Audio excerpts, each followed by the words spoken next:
Our story begins with the return of Sakurako, the conqueror of the Bal Dungeon, and everyone is excited to see her. They know that the Bal Dungeon, which appeared in Russia 6 years ago, was an S-rank dungeon that no player in the world had been able to clear. This means that clearing it is a historic achievement for humanity, and that achievement rests in Sakurako's hands. Oromachi Sakurako, the 100-flower blooming guildmaster, an S-rank player ranked 3rd overall with a Grand Sorcerer class and the 9-tailed fox skill, proudly tells her fans that this outcome was expected. A reporter then asks her if she thinks the Luluheart dungeon, which is considered the most difficult dungeon in history, might soon be cleared. Others speculate that if anyone could do it, it would be Sakurako. She smirks at the mention of the ultimate goal of all players, but tells everyone it has nothing to do with her. She arrogantly announces that she clears dungeons for herself. Then, she walks off toward her car as reporters chase after her, trying to question her further, but she ignores them. Meanwhile, in our protagonist Kanzaki Yukari's house, he is watching Sakurako's video and realizes it's about time for his part-time job. He stands up to change his clothes, wondering if he remembered correctly that his job today was transporting supplies to a dungeon. He then recalls Sakurako's arrogant announcement about clearing dungeons for herself, and falls silent for a moment. Later, on a city rooftop, he stands gazing at the dungeon tower in front of him, thinking that even he wishes he could challenge it. The Luluheart dungeon is the first dungeon to have appeared in this world, and is the most difficult dungeon globally, with no one ever having cleared it. Every time the news introduces a new player, Yukari dreams that one day he could be one of them, but it never happens. When he was evaluated, the specialists apologized and told him he was skillless and therefore unable to enter dungeons. Still, he remained persistent and tried to challenge dungeons. However, players didn't want to work with someone who was skillless and bullied him, calling him useless. Even his co-worker advised him to stop dreaming, insisting that he didn't mean to be harsh but was simply being a friend, saying he understood Yukari didn't want to accept it. But the truth was that he had no talent. Skillless, a term used for those who cannot receive the benefits of skills and are unable to become players. If a skillless person enters a dungeon, 90% of them die, and the remaining 10% go missing. Because of this, people without skills are no longer allowed to be involved with dungeon gates. Yukari knows in his mind that he is skillless and not one of the chosen ones, and yet he still can't give up. So, he continues working part-time jobs related to dungeons, thinking how foolish he is for doing so. He looks at his new sword sadly, knowing that even though he bought it, there may never be a day when he gets to use it. Suddenly, the ground shakes, and everyone is shocked by a loud growl. The system then issues a warning. A dungeon break has occurred. From the Painum dungeon, the plague that spreads in solitude is descending. The nun who devours the future, from the Oriax dungeon, and the lamb mistaken for all time from the Foras dungeon also emerge. Yukari and other citizens begin to flee while the system repeatedly warns that a swarm of the lamb mistaken for all time continues to pour out. One of the monsters chases him. He runs with all his might, wondering why there are monsters in the middle of the city and what on earth is happening. He swings his sword backward to slash at the monster but is shocked when the sword he just bought breaks in half without even scratching it. He looks back in fear and sees the monster's mouth about to bite him. He thinks he's going to die. Luckily, someone powerful appears just in time and uses the Scarlet Leaf Flash skill to slash the monster into pieces. She lands in front of him and asks if he is hurt. He is stunned when he sees Oromachi Saera, a member of the 100-flower blooming guild, an S-rank player ranked 8th with a Swordmaster class and the Eye of Truth skill. He stutters a thank you for saving him. She turns around and explains that monsters are overflowing from dungeons all over the world and that the area is especially dangerous, so he must flee at once. Yet, he asks if there's anything he can do to help. She replies with concern on her face that the only thing he can do right now is run away. He wants to object, but he knows better than anyone that he can't do anything. He replies that she's probably right. Sarah then walks forward and shouts for him to run now. He obeys and runs in the opposite direction, leaving Sarah behind to face the swarm of monsters. Her eyes closed in despair and guilt.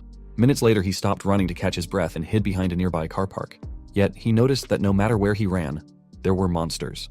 He continued running, knowing the main streets were too exposed and he had to escape into the alleyways. But he was shocked when he saw a lady lying in a pool of blood and asked her worriedly if she was okay. The lady simply asked him back if he was human. He bent down next to her, telling her they needed to get her to a hospital quickly. Knowing that with wounds like hers, there was no way to save her, he hesitated, but remembered Saira, who had saved him. He told himself that he couldn't just run away again, that there had to be something he could do. He was about to grab her and say he would take her somewhere safe, but she slapped his hand away and shouted at him not to touch her. She added that she hadn't fallen so low as to need help from a mere human, but he grabbed her forcefully, shocking her. She shouted, asking if she hadn't already told him not to touch her. He placed her on his back and ran with all his might, while she kept shouting at him to let her go. He simply shouted back for her to hold on because they were running. Meanwhile, the plague dragon that spread in solitude flew above the city, gathered power in its mouth, and released it downward, causing a massive explosion that turned everything to dust. Yukari, who was carrying the lady, was caught in the blast and thrown violently to the ground. He slammed and bounced a few times before stopping himself from rolling. He immediately sat up, trying to comprehend what had just happened.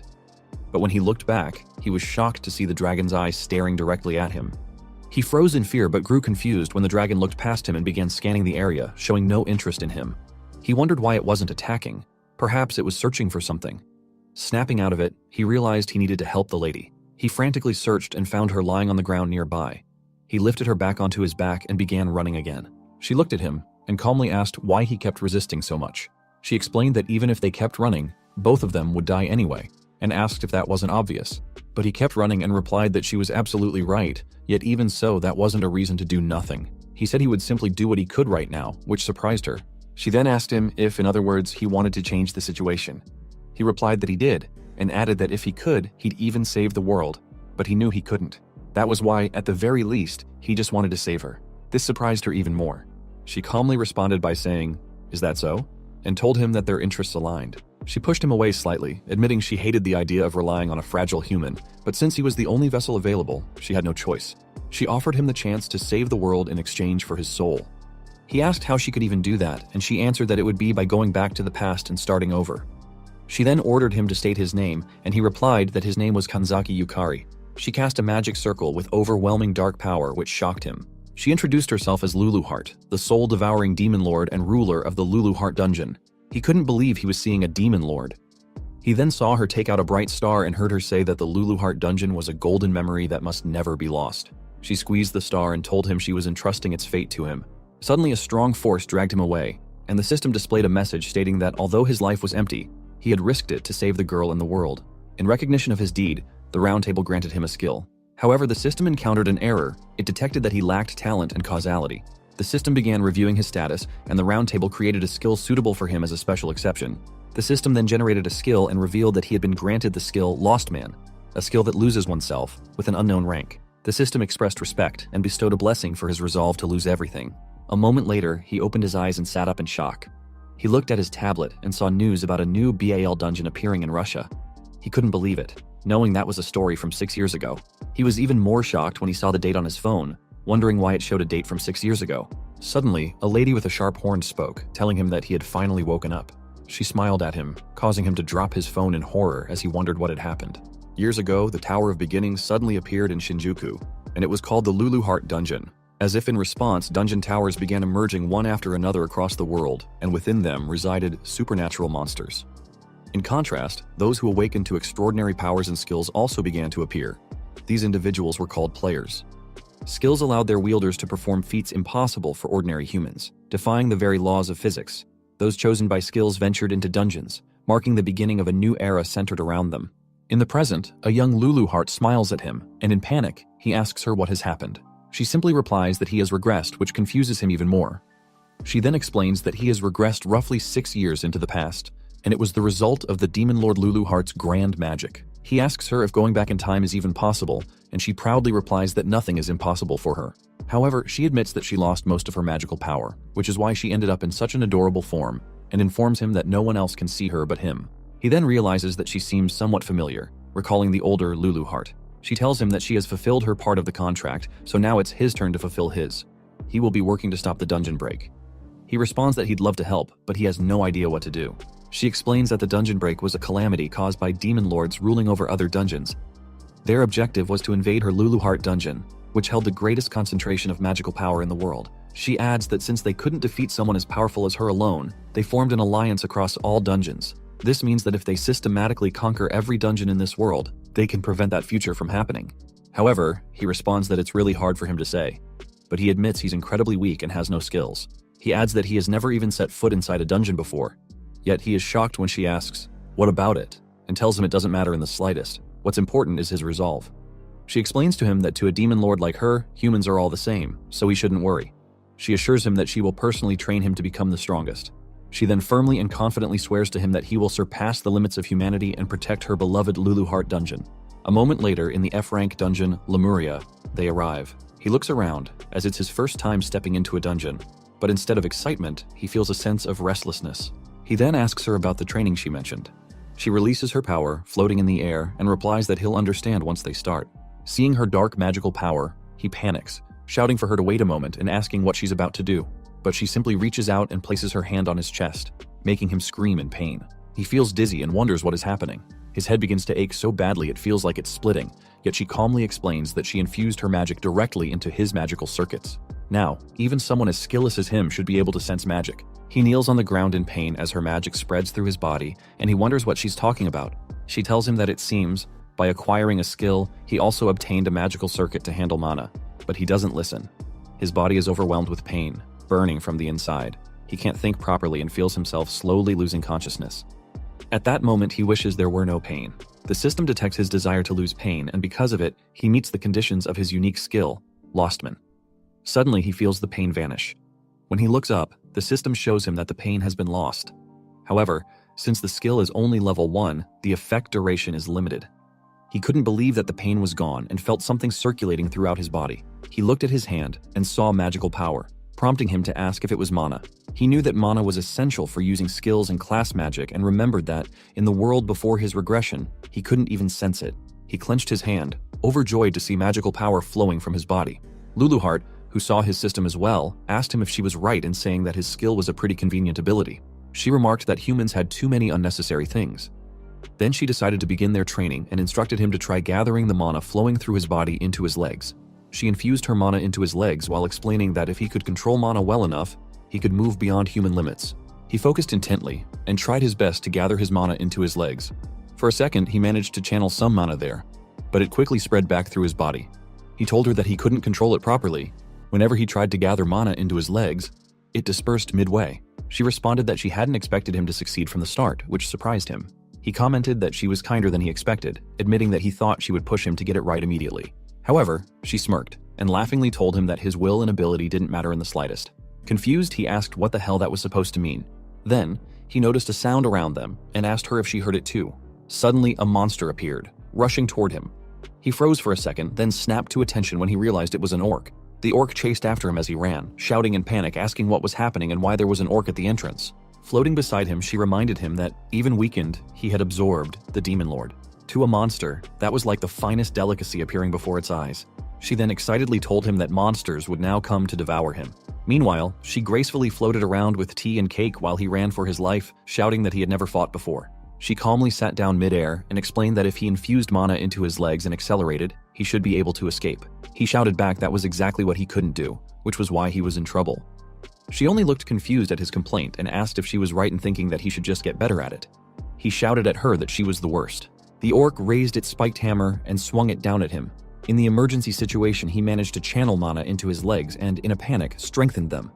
He jumped away just in time, avoiding the hammer that would have crushed him, leaving the orc shocked. A short distance away, he stopped and realized that, for a moment, mana had surged into his legs, evident from the deep footprint left behind. He felt his entire body overflowing with power and was thrilled to experience mana manipulation for the first time. Luluheart told him it was fine to be amazed, but he would die if he didn't act. Looking up, he saw more massive orcs standing in front of him. One of them swung its hammer down and he froze in fear, thinking this was the end. The orc struck him and crushed him in one hit. The system displayed that he had died and the round table would retrieve his skills. But then he heard Luluheart's voice saying, "That won't do." She asked why he was dying and leaving her behind, as if she'd ever allow that. A demon hand then appeared, shattering the system's attempt to retrieve his skill. The system errored briefly and displayed a new message. Interference by Demon Lord Luluheart had prevented skill retrieval. Due to the contract between him and Luluheart, he would now return to 1 hour before. He then woke up and screamed in fear, realizing he was about to be hit by the spiked hammer. Yet Luluheart greeted him with a cheerful good morning and asked if he had a nice sleep. She then drew out her mana and asked if they should resume. Before he could finish asking what she was doing, she placed her hand on his chest again and sent her mana into his mana circuit once more, causing him to scream in pain. However, he remembered the sensation from before, and just minutes later, the system activated his Lostman skill, which relieved him of the pain. Furious, he asked her what she was doing, but she simply asked him back if he had time to be spouting nonsense. At that moment, he felt a presence behind him. Fortunately, he jumped away in time before he was crushed again. He began to run while shouting that he thought he had died. Luluheart confirmed that he had died. He'd been crushed by an orc and turned into mincemeat. He asked her why he was alive again. She explained that there was a death return contract between them. When he dies, he returns to the world 1 hour before. He was confused, but there was no time to think about it. He kept running.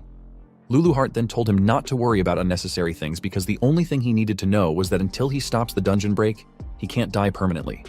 They were in this together and there was no way she'd allow him to die and leave her behind. She then shouted at him to show her his resolve.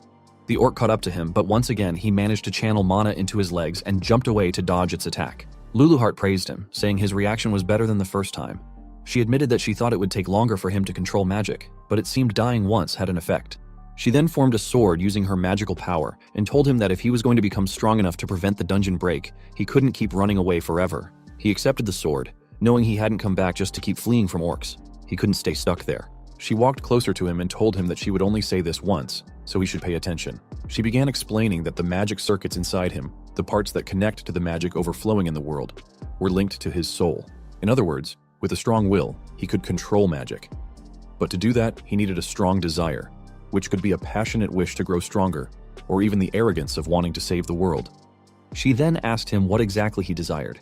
He remembered the dragon that had effortlessly destroyed the city and replied that he wanted to stop the dungeon, and he wanted to become strong. The orc raised its hammer and swung it at him, but he bent his body low to dodge it. He immediately sat up and dashed toward the orc, driven by his new determination. Raising his sword, he channeled his mana into the blade, which allowed him to slice the orc cleanly in half with a single swing. He then caught his breath in exhaustion, but he was glad. He had done it. For the first time, he had defeated a monster. Luluhart reminded him that she had told him he could do it if he tried, and admitted that she was planning to have him die about 100 times to get his body used to magic. But thanks to his Lostman skill, it had saved them both some trouble, making him realize once again that Luluhart was really the worst. They suddenly heard footsteps rushing toward them and saw a large group of orcs charging forward. Luluhart excitedly shouted to him that the next wave was coming. He quickly channeled mana into his legs and jumped above the oncoming orcs, running through the air at high speed as he felt magic coursing through his entire body. Descending towards the orc, he slashed one of the orcs cleanly in half. Dodging another orc's attack, he spun his body and sliced through it with one smooth swing. His body, moving beyond imagination, responded with precision. With growing confidence, he continued slashing through the orcs around him. 1 hour later, Luluhart praised him for defeating 10 orcs in a single hour, calling it pretty good for a beginner. He added that if he kept it up, he would grow even stronger. However, she remained silent. Suddenly, they heard someone screaming in the distance. Quietly approaching the sound, they saw a man holding a blood-drenched knife shouting at someone, calling them an idiot, a real idiot. The man scolded a young woman for not abandoning the others, saying she might have won if she had. He then teasingly addressed her by name, Orimachi Sayera. She was younger with her Eye of Truth skill active, but she didn't have a class yet and was only F rank. The man told Sayera that she really had good eyes, then raised his knife and shouted that he was right to target her. Sayera remained calm, even as the knife neared her face. But before the blade struck, Yukari appeared just in time, blocking the attack with his sword and shouting that he wouldn't let him do it. Furiously, Yukari demanded if the man understood what he was doing. But the man, stronger than him, easily pushed him back and calmly asked who the hell he was. Sayera shouted that the man was a serial killer who targeted beginners, and she cried out in concern, urging Yukari to run away. He looked back and recognized her. Sayera, the S-rank player who had helped him in the world before his regression. The man, Akazuki K, pushed Yukari again and began slashing at him with his knife, tauntingly asking if he really had time to be looking away. Eventually, Yukari's sword was knocked from his hand. Realizing he had used too much magic and couldn't summon any strength, K told him he was full of openings, then activated Wave of Terror Level 3, which inflicted fear. The system displayed that Yukari was affected by terror status. He would feel intense fear toward Akazuki K, be unable to use skills, and have reduced stats for a certain period of time. K struck him with his knife, stabbing him through the abdomen. Yukari screamed in pain as the blade pierced him. K pulled the knife out and calmly turned his attention back to Sayera, who was already badly injured. Still conscious, Yukari managed to tell him to stop, but K continued forward. He knelt beside Sayera, saying he just wanted to understand what those skills were all about. Yukari could only watch in horror as Sayera screamed. K had stabbed her eye. K then muttered to Sarah and the other two corpses that he hoped to discover something when he dissected them. He stabbed Sarah's eye again and continued to stab her repeatedly, her screams growing louder with each stab. Yukari, furious and heartbroken, tried to move, but his bleeding intensified. He screamed at K to stop and remembered how, in the previous timeline, Sayera had saved him. But now, he could do nothing to save her. K laughed maniacally and grabbed his hair, while he thought to himself that he was too weak, too powerless, that this was why it was happening. K began stabbing him over and over until Yukari was killed. But as before, due to the contract, he returned to 1 hour prior. He woke up in the same place where he had just defeated 10 orcs. He turned to Luluhart and told her that he had a favor to ask. She smiled intrigued and told him to go ahead and say it. He stood up and declared confidently that he wanted her to make him stronger. no matter how many times he had to die, because he wanted to defeat that murderer. She simply responded that she got it and told him that she couldn't care less about that little girl. But if this was what was driving him, then she'd let him go wild and personally whip him into shape. A moment later, Kei told Sarah that even though she had just become a player today, it was impressive how well she was holding out against his killing skills. He added that she was definitely Sakurako's sister, but he commented today's dungeon was pretty thin on monsters. Kei then dashed toward her, shouting that he would take his sweet time breaking her. Yet Sarah remained calm and waited for him to get closer. But before the knife could reach her, Yukari appeared out of nowhere and blocked the strike. Kei demanded to know who the hell he was and whether he knew Sarah. Sarah collapsed on her knees in pain, shouted at Yukari to get out of there immediately because Kei targeted beginners. But Yukari stood his ground, doing his best to block Kei's attacks. He told Sarah to leave Kei to him. He would handle it from here. Unfortunately for him, he died at Kei's hands again. He remembered hearing about a beginner killer even before going back in time, but Sarah had never suffered such serious injuries before. He thought it must be his fault. Since he had lured all the dungeon's orcs away, Kei had free reign to strike. He knew he couldn't change that fact now. Even with Luluhart's contract, he couldn't return to a point earlier than his first death. He guessed that if he'd killed the orcs faster, it might not have happened. Once more, he thought everything had happened because he was weak. Then he died again. When he died for the third time, Luluhart lectured him, saying his swordplay was too straightforward, that killing Kei required a sneakier approach. On the fourth try, she told him to pay attention to the flow of his movements and to stop separating offense and defense. He needed to connect everything fluidly. On the fifth, she yelled that his mana was disrupted again and warned him never to lose focus, no matter what was happening. On the sixth, she taught him to read his opponent's mana and assured him that, by doing so, he would naturally anticipate their next move. On the seventh, she told him Kei's strategy relied heavily on counters, so Yukari needed to bait him into attacking. On the eighth attempt, Sarah, who had been watching, asked why he was going so far for them. On the 10th death, Luluhart asked if he wasn't afraid of dying. He replied that he had nothing left, and if he didn't put everything on the line, he wouldn't be able to save anyone, even if it cost him his life. This amazed and surprised Luluhart at the same time. He knew that if he gave up now, the dungeon break would result in countless deaths.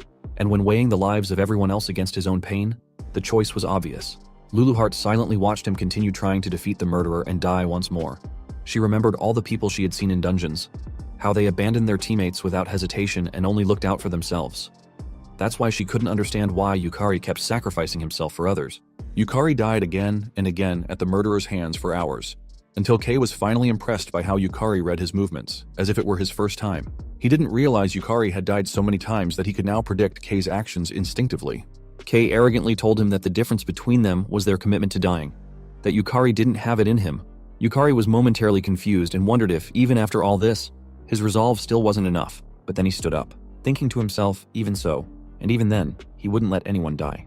Luluhart was speechless for a moment before shouting to him that she hadn't expected him to come this far. So now, she would tell him what was missing, the final piece he needed. She told him the missing piece was recognizing how strong he had already become. Her words shocked and stunned him into silence. He then looked away, not knowing how to respond. Luluhart told him he was still stuck seeing himself as weak. It was true that he had no talent, no skills, and no mana in the past, yet he kept coming back. Even after dying over and over, even though he could have abandoned that little girl and run, he didn't. He was about to argue with her about abandoning Sarah, but she cut him off, stating that he hadn't run, and no matter how many times he lost his life, he had chosen to keep fighting. That was why he had grown strong. She floated closer to him, pointed at him, and told him that even she, the demon lord, acknowledged his strength. She questioned why he was still moping and ordered him to stand up and lift his head. He obeyed. Kei swung the knife in his direction, but he easily dodged it. Luluhart pointed out that he could now read Kei's knife movements. Kei was shocked when he saw Yukari bend down and swing his sword to counterattack, which Kei blocked. Luluhart encouraged Yukari to swing his blade with everything he had, and Yukari managed to push Kei away with his sword, despite Kei using his knife to resist. Luluhart then remarked that Yukari could cut Kei down now, and he saw that he had slashed Kei's hand as well. She pressed him further, demanding to know how long he would continue pretending he was weak, and shouted for him to accept his strength. Yukari noticed Kei's right foot move back and immediately recognized that a thrust was coming, which he dodged. He predicted Kei's next overhead slash and also foresaw the follow-up kick. He dodged both moves with precision, leaving Kei visibly confused and wondering about the sudden change. Yukari swung his sword at Kei again, but Kei dodged it. However, Kei was shaken. A moment ago, Yukari had been nothing more than a clueless boy who couldn't swing a sword properly, a weakling who had been covering in fear. Now, Kei, who was being pushed back, questioned how he was losing to someone who had been so helpless. Yukari landed another slash on Kei's arm. He saw Kei begin to panic and knew this was his opportunity. He raised his sword and activated his Lostman skill, nullifying the fear Kay had planted in him. With mana surging into his sword, he swung it down toward Kay. Kay quickly gathered his magic power into his hand, insulted him for letting his guard down, and released another wave of fear. Yukari understood that Kay's skill relied on amplifying fear when detecting an opening. But since he had already nullified the emotion with his skill, Kay's power no longer worked on him. Fear had been fully removed from his system. The fear amplification failed. Kay was stunned. He couldn't believe his skill had been cancelled. Desperate, he swung his knife at Yukari, arrogantly claiming that there was no way he could block an attack at such close range. Yukari activated Lostman again, nullifying pain just before the knife hit. Blood splattered, but he remained standing. Kay shouted that it was his win. Yukari, unfazed, simply smirked. Kay was stunned to see that Yukari had caught the knife with his bare hand. He questioned how Yukari was reading all of his moves and why none of his skills were working. Yukari exhaled and told Kay that at last he had caught up to him. Kay, overwhelmed with fear, asked who on earth he was. Yukari didn't answer, and instead slashed at Kay's abdomen, declaring that it was over. Kay fell flat on the ground, lying in his own blood. But even then, he shouted that there was no way he could lose to a weakling like him. Yukari admitted that he had been killed by Kay 187 times, yet the one still standing in the end was him. Afterward, members of the 100 Flowers Blooming Guild, to which Sayera belonged, arrived to provide support and treatment for their injuries. Sayera approached him, sincerely apologizing and swearing that she would make amends. But he simply told her that no one had died, and that was enough. His words surprised her. Sayera and the others then bowed to him and thanked him with all their hearts. A moment later, as he stepped out of the F-rank dungeon, Luluheart reminded him that it had taken quite some time after returning from his previous death. Even so, she smiled at him and praised him for doing a great job. He remained silent for a moment, until his tears began to fall, and he quietly thanked her. She smiled at his reaction and teasingly asked why he was crying over something like that. She then reminded him that their goal was to stop the dungeon break, and in order to do that, they would have to surpass the so-called S-rank players. Luluheart raised her finger and declared that if she had to say, he would become a Demon Lord level player. He laughed and asked her what that even meant, but admitted that Demon Lord level didn't sound so bad. He then swore to her that he would become as strong as she was. Luluheart floated into the air excitedly and warned him that her training would be tough. He responded that he would do his best, and then he would change that future. The next day, he arrived at the Japan Player Association's Shinjuku branch and followed an employee inside. The staff member informed him that he had just been registered as a player, but with his current battle record, ranking up should be possible very soon. He reached out to touch the large globe in the center and replied that he understood. The woman couldn't believe that he had not only hunted orcs, but also defeated the wanted murderer, Kay, and all on his first day of player registration. She wondered if it was really possible. Though there were suspicions that Kay had falsely reported his rank to enter beginner dungeons, Kay had still been strong enough to pose a serious threat. The globe activated, and Yukari was shocked when the system displayed that his contribution had exceeded the required threshold. He was awarded the title of E-rank player. The system applied a correction to his status, increasing his overall stats, magic circuits by 2, and mana capacity. Additionally, his skill Lostman leveled up to level 2, which increased the effect duration by 3 and expanded the range of targets that could be lost. He knew that with this, he had finally become an E-rank player. At last, he could choose his class. Later, he was waiting inside a building when a woman entered, thanking him for waiting and apologizing for calling him there on such short notice. He looked back and was surprised to see the elegant Sayera approaching him. She noticed him staring and asked if something was the matter. He awkwardly replied that it was nothing, but in that moment, he realized that he had forgotten, because of everything that had happened, that Sayera was the daughter of the Oromachi conglomerate, meaning she was a true high-class lady. He remembered that before his regression, Sayera had become an S-rank player who rose to 8th place in the world. A super genius, she stood beside her sister, Sakurako, another prodigy, and together, they reigned at the top of Japan. Sayera wielded a powerful mental type skill, one of the highest tier skills in the pre-regression world. It was a skill that could see through falsehoods. Not only could it detect lies and deception, but it also exposed feints in battle. Sayera thanked him again for what had happened the day before and told him that the reason she was alive was entirely because of him. But he clarified that it was because she had protected the other two.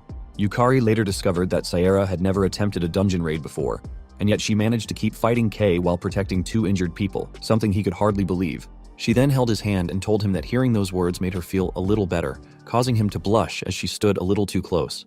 They then entered a small cafe where Sayera informed him that she would explain about classes as they had discussed the day before. She asked if they should proceed with the class selection, admitting that it might be a bit pushy of her.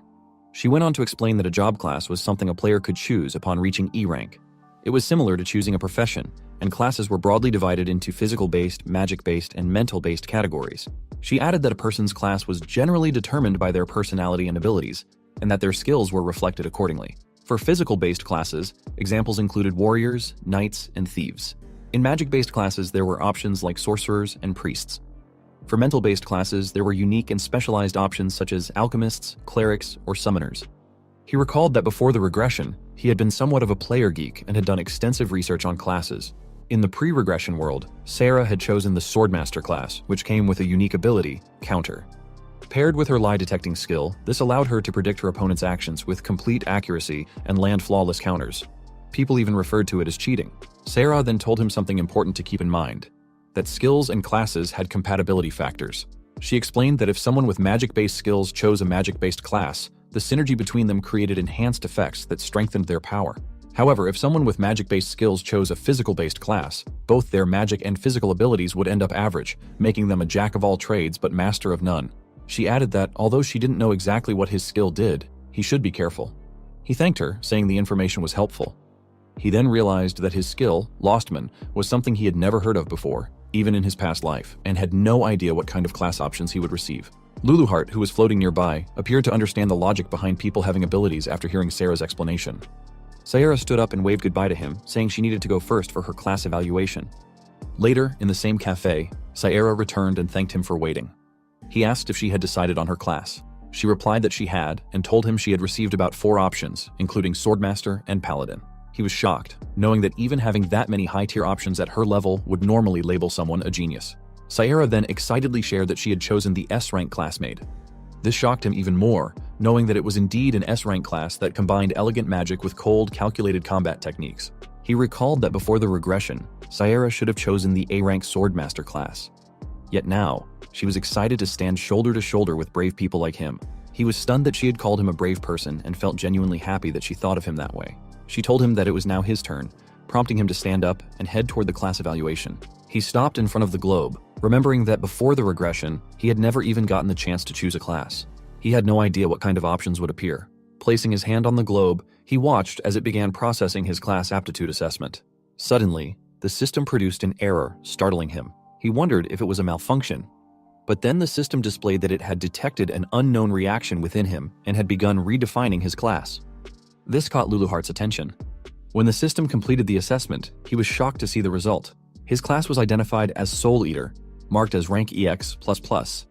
It wielded the power of the soul-devouring demon lord. The system explained that Soul Eaters could sometimes devour their enemies to absorb their strength, while at other times they commanded the subdued souls to dominate the battlefield. He was completely confused, as this class had never even appeared as an option before.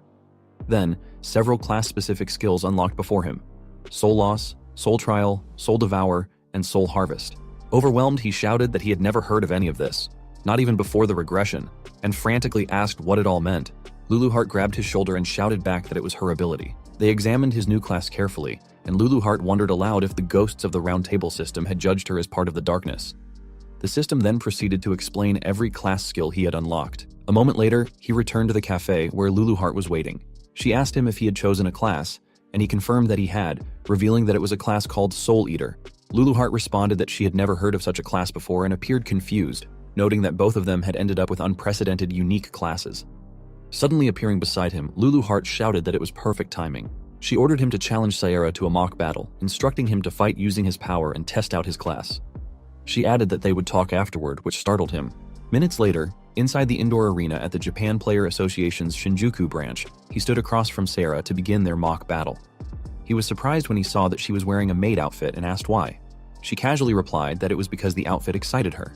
News had quickly spread, and players began gathering inside upon hearing that Sarah was about to fight. Her opponent was a rookie who had defeated Kay, the notorious beginner hunter. One of the staff members announced the start of the match and called for the battle to begin as the two faced each other. He reminded himself that Soul Eater was an unknown class, and this would be his first time testing it in actual combat. He activated his Soul Loss skill, which boosted his magic power but simultaneously debuffed his stamina. He was shocked by the debuff. Before he could fully process what was happening, the system indicated that his Lostman skill had activated and had nullified the emotion of hatred. Luluheart then appeared above him, teasingly noting that she had forgotten to mention that her power was incredibly strong, but came with drawbacks. He quickly figured out that she had likely left that part out on purpose. Snapping him back to the moment, Sarah asked if he was finished testing his class. He assured her that he was ready. Sarah smiled briefly at his answer, but within a second, her expression grew serious. She warned that she was coming. He focused his gaze as she dashed forward. She was fast. The system displayed that maids' work tools had been activated, a class skill that manifested exclusive tools used by maids. Various weapons appeared as part of the summoning. She threw several kitchen knives at him, which he managed to deflect.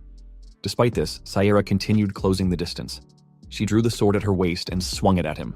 Fortunately, he blocked it with his own sword. He quickly realized that Saera's lie detection ability also allowed her to see through combat feints, meaning he had no choice but to confront her head-on. Saera questioned whether he really had time to think, then threw another knife at him.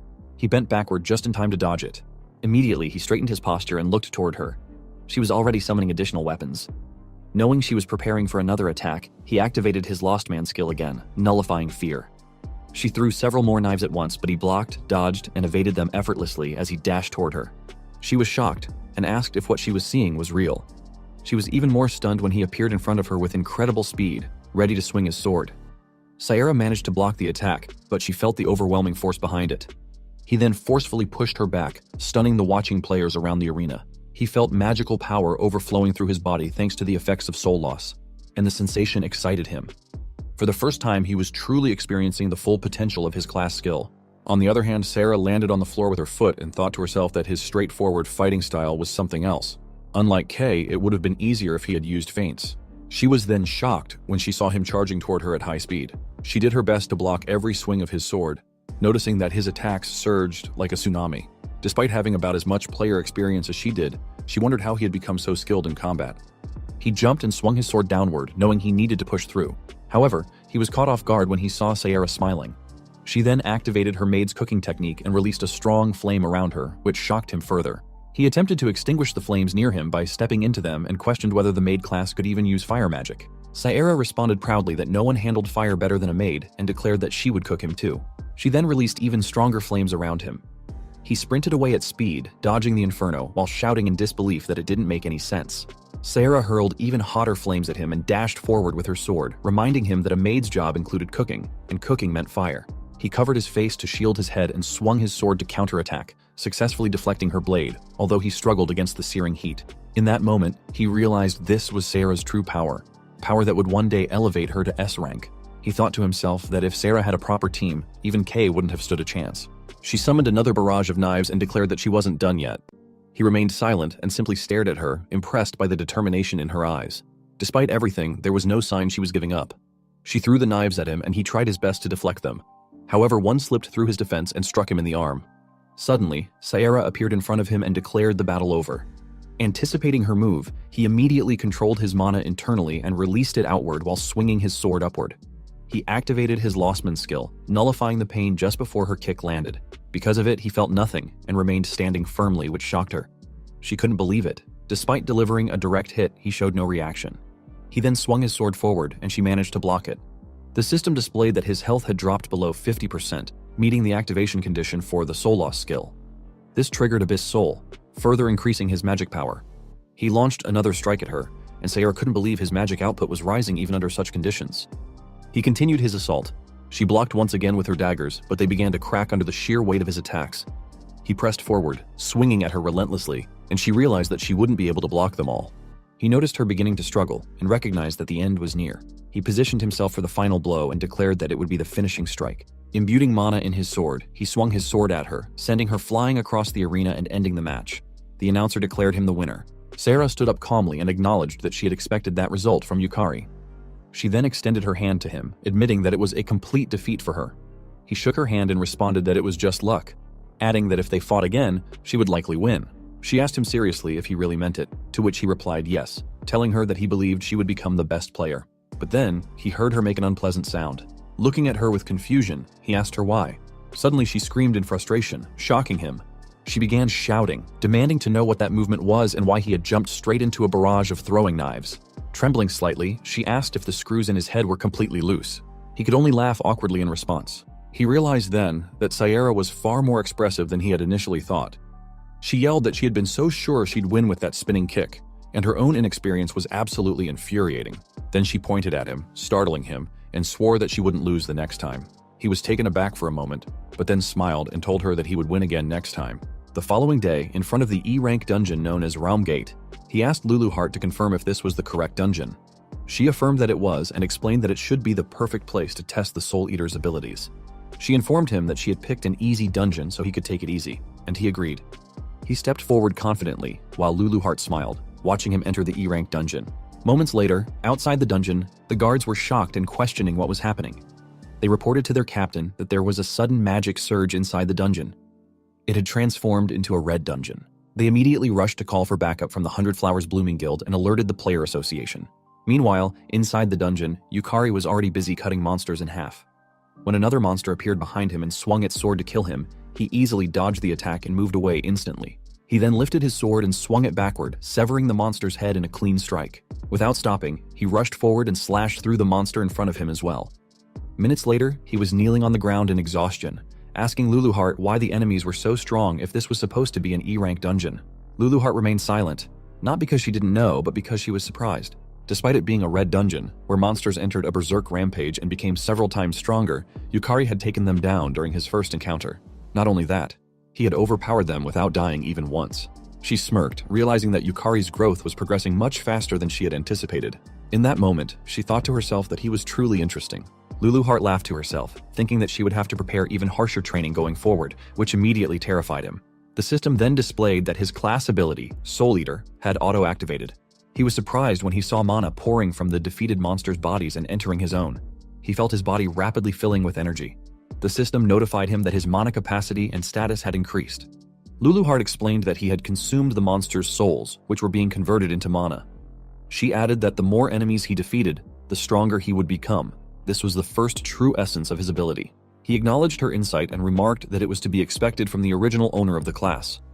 Luluhart then proudly gathered the soul form of one of the monsters and told him this was the second true essence. She made the soul form float toward him. When he asked what it was, the soul entered his body. The system then initiated the draw for his class ability, Soul Harvest. After several seconds of evaluation, he acquired the Armor Knight Soul, a soul clad in sturdy armor with high resistance to physical attacks, which shocked him. Luluhart explained that a soul was the core of a monster and that, if he supplied it with mana, it could be materialized.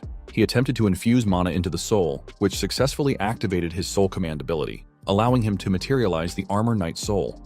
He summoned the knight and stared in amazement, shouting in excitement that it felt like a summoning spell. Luluhart quickly corrected him, warning not to compare it to mere summoning magic. It only resembled a puppet because his mana was currently insufficient. She stated that soul embodiment was an ability on par with the creation of life itself. Upon hearing this, he realized he had almost forgotten how powerful Luluhart truly was, given her tiny current form. He nodded at her proudly, which made her annoyed, prompting her to ask if he wanted her to crush him. Moments later, his summoned knight was engaged in combat with a monster knight. While they fought, he rushed behind the enemy, leaped into the air, and slashed it in half with a single swing. He then activated Soul Harvest and slowly extracted the soul form from its body, eventually acquiring it. He summoned it using Soul Command and successfully added it to his growing army. Luluhart remarked that he was starting to get the hang of it, but he replied that he could only summon the souls for a few minutes at his current level and needed to raise his rank and increase his mana capacity quickly.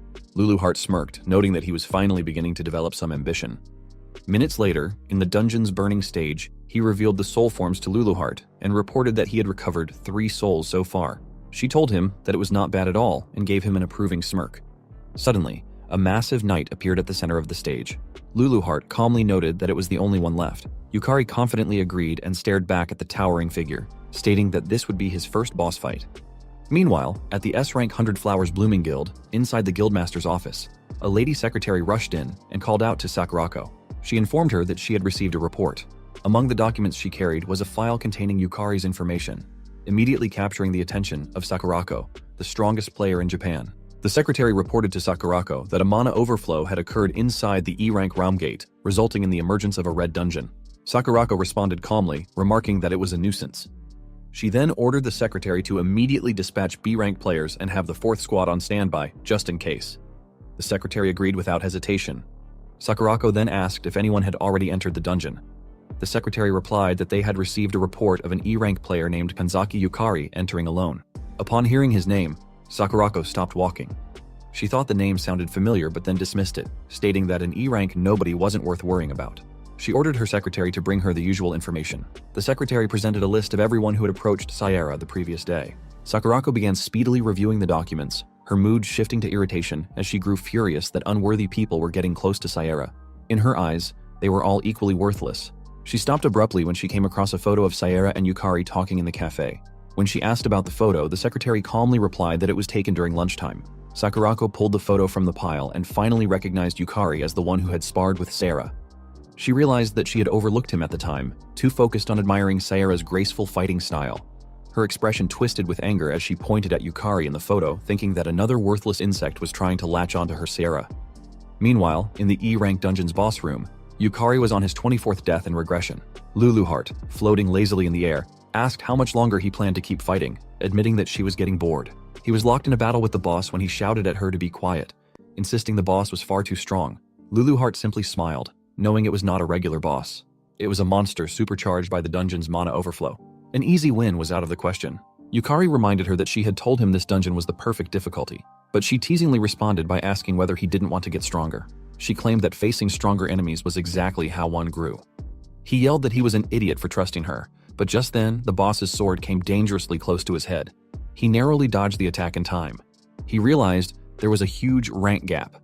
His attacks barely scratched the enemy, and one slip-up could mean instant death. He managed to dodge another swing and deflected the next blow, telling himself that it wasn't as if his attacks were doing nothing at all. Suddenly, the boss dashed at him with incredible speed and launched a powerful fist toward him. Knowing he couldn't dodge, he activated Lost Man to nullify the pain. He blocked the boss's fist with his arm. Thanks to his skill, his health only dropped below 50%. He then activated Soul Loss and Abyss Soul, significantly increasing his mana. With a burst of strength, he pushed the boss's fist away and jumped back. He knew that Soul Loss drastically boosted mana as his health decreased. Though the activation conditions were strict, the resulting power surge was enormous. He stood his ground, telling himself that the real battle began now. Activating Soul Command, he manifested the Armor Knight Soul and ordered it to draw the boss's attention without attacking, focusing solely on defense. The summon followed his command and successfully distracted the boss. Knowing the knight couldn't inflict damage, he relied on its defensive role while moving into position. He reappeared behind the boss and slashed at it, drawing its attention. The boss turned to him. In response, he manifested another Armor Knight Soul and dodged the boss's sword. He ordered his summons to strike whenever the boss focused on him. Following the order, the souls slashed the boss from behind, distracting it again. He wiped the sweat from his brow, confident that he had seen all these patterns through his many regressions. As long as he stayed focused, he wouldn't be hit. He told Luluheart that giving orders while fighting had been tricky at first, but he was finally getting used to it. She simply smiled in response, noticing how well he coordinated without overestimating himself. She quietly observed that he truly shined the brightest when pushed to his limits. Elsewhere, in the 100 Flowers Blooming Guild, Sakurako told her secretary that everything had worked out perfectly. When asked how, she explained that a red dungeon formed due to mana overflow, dramatically increasing its difficulty, something a beginner could never clear solo. She then tore the photo of Yukari in half, coldly stating that by now, he was probably nothing more than dust. She ripped the image into pieces and hugged Sayara's photo tightly, telling her secretary that she was sure they both agreed. Any worthless insect crawling near Sayara should die. The secretary agreed nervously, quietly backing away in fear. Sakurako then recalled the video of Yukari defeating Sayara and admitted that if, by some miracle, an E-rank beginner managed to clear a red dungeon, it would shake the entire ranking system to its core. It would be an unprecedented historical event, something not seen since the dawn of dungeon history. Meanwhile, inside the E-rank dungeon, Yukari activated Soul Loss again, boosting his mana and nullifying fear. He gathered mana into his foot and leaped toward the boss from behind. As his health decreased another 10% due to his skill's debuff, his Abyss Soul entered a hyperactive state, dramatically increasing his mana. He brought his sword down with all his might in one decisive strike, landing a blow to the boss's head. Luluheart smirked proudly as she watched. With that, he successfully defeated the dungeon boss, the Knight of Flames, Homura, and claimed the Ring of Flames dropped upon its death. He also acquired Homura's soul. Hours later, in Sakurako's private room at the 100 Flowers Blooming Guild, she was stunned to hear that Yukari had cleared a red dungeon. Her secretary reported that it appeared Yukari had done it solo, which shocked her even more. Knowing that red dungeons featured drastically higher monster strength and overall difficulty, she found it unthinkable that a total novice could manage such a feat after just a few days as a player.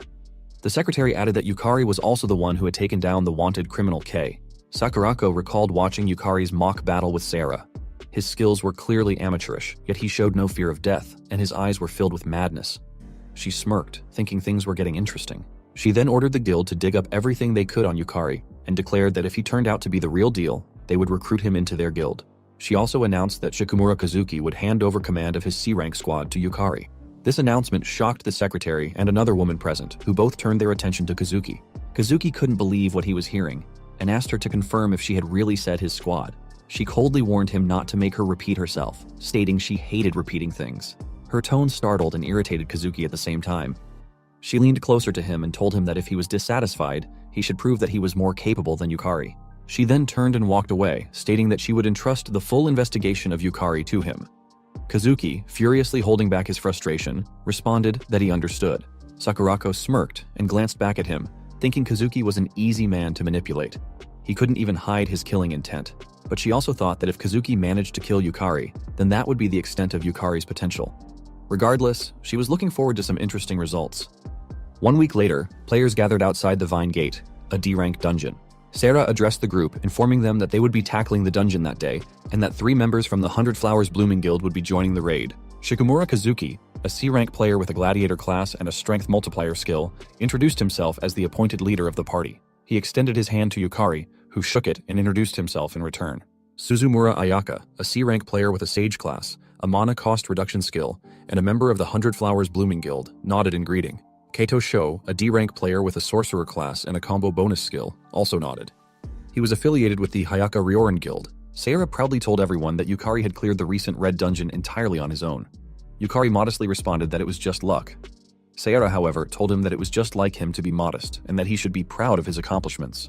Senzaki Yumeko, a C-rank player with an assassin class and the class genius skill from the Sakuraryu Guild, interrupted to ask if he was the rumored rookie. Ishibashi Yuka, a D-rank player with an enchanter class and a wide area effect skill, nodded silently in greeting to the group. Yamamoto Taiyo, a D-rank player with a warrior class and a hardening skill, laughed and said that solo clearing a red dungeon was awesome. He admitted he was jealous, having been stuck at D-rank for ages. Sarah responded that it was nonsense and praised Taiyo's top-tier tanking ability. The party continued their cheerful introductions, unaware that Kazuki was silently glaring at Yukari from the side. Later, the entire group was inside the Vine Gate of the D-rank dungeon, where they encountered a swarm of undead. As the battle unfolded, Sho shouted that there were far too many monsters, but Kazuki barked at them to stay in formation. In frustration, Yumeko yelled that this wasn't the time for textbook tactics. Meanwhile, Yuka was attacking with all her might at the side, thinking it would be a walk in the park teaming up with the famous 100 Flowers Blooming Guild. She couldn't understand why they were struggling so much. One of the undead released a breath of decay, and Taiyo, positioned at the front, tried to maintain the formation, but the spreading poison was weakening their front line. He failed to notice an undead sneaking up behind him. Taiyo was shocked when he saw the undead's sword about to strike, realizing it was too late to block the attack. He feared they were about to be wiped out. Fortunately, Yukari appeared just in time, slashing down the undead before it could land the fatal blow. He quickly helped Taiyo back to his feet and asked if he was alright.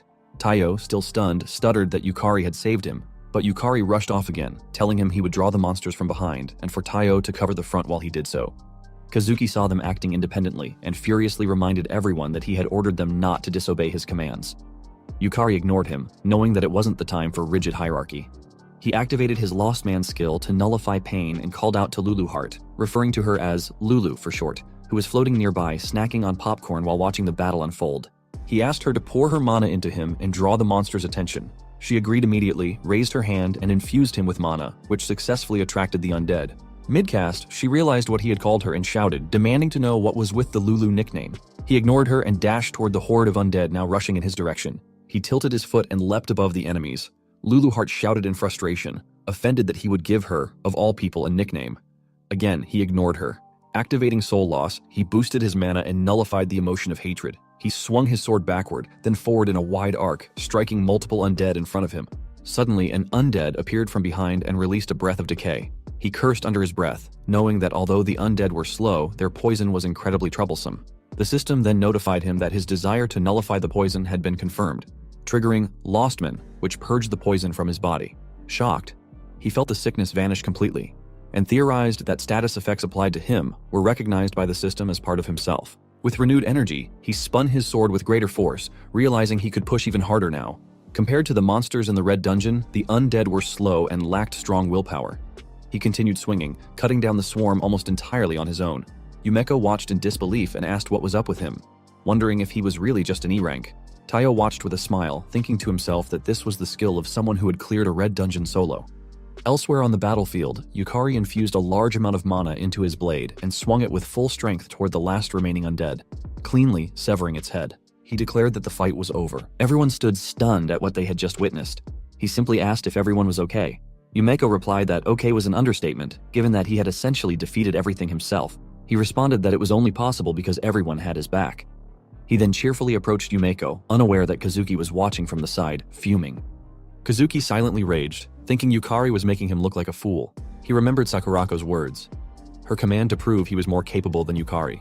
Clenching his fists, Kazuki swore to himself that he would show everyone he was the better player. Kazuki then approached Yukari in anger, reminding him that he had told them not to act on their own. Yukari calmly replied that if they had stayed in that formation, the rear guard would have collapsed. Kazuki shouted back that it had already been accounted for. He then glared at Yukari, wondering how he dared to go against orders, thinking that he was acting all high and mighty. Yumeko then shouted at Kazuki not to mess with her, saying the rear guard were the ones suffering the consequences. Kazuki snapped back, telling her not to blame him and claiming that just because she was a famous model didn't mean she could act superior. This angered Yumeko even more, and she shouted that her being a model had nothing to do with the current situation. Kazuki, now furious, reminded everyone that he had been appointed leader by Sakurako and demanded to know what was with their attitude. Yumeko grew even more frustrated, but the other players remained silent, Kazuki biting his lips out of frustration while looking at Yukari. Yukari then suggested they should all calm down as they were still inside a dungeon and the situation remained dangerous. Sarah agreed and said they should begin by reassessing their formation. Kazuki calmed down upon hearing Sarah's words and agreed, which only irritated Yumeko further. Luluheart, observing the exchange, remarked that humans were as awful as ever, but what was even worse was that Yukari had given her a nickname. Yukari looked at her and explained that shorter names were easier to call out during battle. He was confused to see her floating upside down in front of him, but she simply sighed and told him to do as he pleased, on the condition that he properly collected the souls of the monsters in the dungeon. He nodded and confidently promised to leave it to him. A moment later, they walked deeper into the dungeon and came across two different doors. Kazuki glanced at Yukari, noticing that he kept acting like the leader, even though it was he who had been entrusted with command by Sakurako. Kazuki thought to himself that, at the very least, he had to be the one to defeat the boss. With a smile, Kazuki suggested that they split into two groups, claiming that their exploration efficiency was too low. Yumeko agreed, saying it sounded like a good idea, but Yukari disagreed and asked whether it wasn't too dangerous. Kazuki ignored the concern and announced that his team would consist of Ayaka, the buffer Yuka, and the tank Tayo. The others were surprised by the sudden division. Yukari leaned in and quietly asked Tayo if he was sure it was okay to split up. Tayo replied with a bright smile that Kazuki was the leader and assured him he would protect the other team, which only deepened Yukari's concern. Kazuki then called Sho over and whispered to him to join the other party and keep an eye on Yukari. Sho responded that he understood. Looking at Yukari, Sho wondered why Sakurako and Kazuki were so focused on someone who was essentially a nobody. Sho found the whole thing a pain and thought that he just wanted to go home. The group then split into Party A and Party B, each with 4 members. A moment later, Party B was in one of the dungeon rooms swinging their weapons. Yukari called out that enemies were also coming from the right and that he would draw their aggro while the others followed up with attacks. He activated Lostman to nullify the pain and dashed forward at high speed, telling Luluheart he was counting on her. Though annoyed, she still poured her mana into him. A group of undead appeared in front of him, but he swiftly swung his sword and pushed them back. Sierra activated her maid's cooking ability and incinerated the knights in her path. Yumeko unleashed her sonic blow skill to destroy enemies on her side and excitedly praised the frontline's performance. Suddenly, an undead released a breath of decay near Yukari. He quickly activated Lostman again, nullifying the poison, and slashed the creature in half with one blow. Sho, who was positioned in the rear to protect them, couldn't believe what he was seeing. Yukari was undeniably strong. Sho also noticed that the monsters weren't even targeting Yukari, wondering if his aggro control was that perfect. Sho activated his Cold Bolt ability, launching sharp ice spikes that struck the monsters from behind. He observed how wide Yukari's field of vision was and how sharp his decision-making had become. He couldn't understand how Yukari remained so calm under pressure. While Sho supported from behind, Yukari landed the finishing blow on the last undead in his path and acquired the Skull Guardian's soul. He was relieved that a soul had finally dropped and noted that it came from the resurrected remains of a knight from ancient times. Its pupil-less eyes still glimmered faintly with light. Yumeko shouted excitedly that everything had gone so much smoother and praised his spot-on commands. She winked at him and teasingly said he was pretty good. Sho agreed, noting how smooth the entire battle had been. Sierra added that it was a well-coordinated team effort. Yukari felt a bit awkward and replied that it was all thanks to them, not wanting to admit that he had been fighting so eagerly just to gather monster souls. Sierra then suggested they take a break, mentioning they had been fighting for over 2 hours. He agreed, but was quickly confused when Kazuki and Ayaka suddenly entered the room, both severely injured. Sarah asked them why they were alone, and Yukari questioned what they were doing in a place like that. Kazuki replied that they had returned to retrieve something they had forgotten, but it sounded suspicious. Yukari asked where the other two were. Kazuki looked away and said they had split up temporarily. Yukari didn't buy it. He glanced at Sarah, silently hoping she would use her skill to verify the truth. She shook her head, confirming that they were lying. He then asked Kazuki if he had left them behind. Kazuki replied no and insisted they were perfectly safe, but Sarah saw through him and shouted that Taiyo and Yuka were in danger. Without hesitation, Yukari dashed past them, running with all his speed. He couldn't believe Kazuki was capable of something so reckless. As he sprinted through the corridor, he begged in his mind for Taiyo and Yuka to be safe. Yukari then asked Luluheart if she could tell where Taiyo and Yuka were. She replied that her magical power was too weak to pinpoint their exact location, but the direction should be ahead of them. He immediately sprinted forward, blaming himself for not being more cautious of Kazuki. As he ran, he encountered two undead blocking his path, but he didn't stop. With a single, powerful swing, he cut them down while shouting for them to get out of his way. He obtained another Skull Guardian soul and continued running, desperately hoping that Taiyo and Yuka were still safe. Meanwhile, in another room, Taiyo was on one knee, laughing bitterly. He never expected to be left behind in the boss's room. Just moments earlier, Kazuki had shouted that they could be useful and told them to be careful before fleeing with Ayaka. Kazuki escaped, yelling about how he would become an elite member of the 100 Flowers Blooming Guild, while Ayaka turned her gaze away and followed him, abandoning the two weaker players. Back in the present, Yuka lay severely injured on the floor and apologized to Taiyo for being useless. Taiyo, struggling to move, replied that he at least wanted to let her escape, but now he couldn't even lift his arm. The boss approached, raising its axe for another strike. Taiyo asked himself if this was the end. He clutched a ring in his hand, whispering apologies to his daughters, Sayeko and Aoi, for leaving first. Suddenly the room shook with the impact of an attack, but Taiyo felt nothing. He opened his eyes and was shocked to see Yukari standing in front of him, blocking the boss's axe. Yukari apologized for being late and told Taiyo to leave the rest to him. Taiyo called out for Yukari to be careful before collapsing. Seeing this, Yukari quickly moved to lure the boss away from Taiyo and Yuka. Luluheart urgently shouted for him to stay focused, noting that while the monsters in the dungeon had seemed weak at first, the boss had been absorbing magical energy from the dungeon and others. All the dungeon's magic was converging into it. Yukari acknowledged her warning and assured her that he wouldn't let his guard down. He then activated Soul Trial, boosting his mana significantly, but at the cost of receiving a confusion status effect. He countered this by activating Lost Man, which immediately nullified the confusion. The boss raised its weapon, and Yukari saw the attack coming. The axe came down at great speed, nearly slicing him in half, but he bent backward in time to dodge it. He quickly stood and launched a counterattack, swinging his sword at the boss. The boss blocked effortlessly. Yukari was stunned. It hadn't even flinched. He could feel the weight of the boss's axe and pushed it back using his mana. Spotting an opening, he swung at its side, but the attack barely left a mark. Before he could react, the boss retaliated, forcing him to catch up with its speed and block every blow.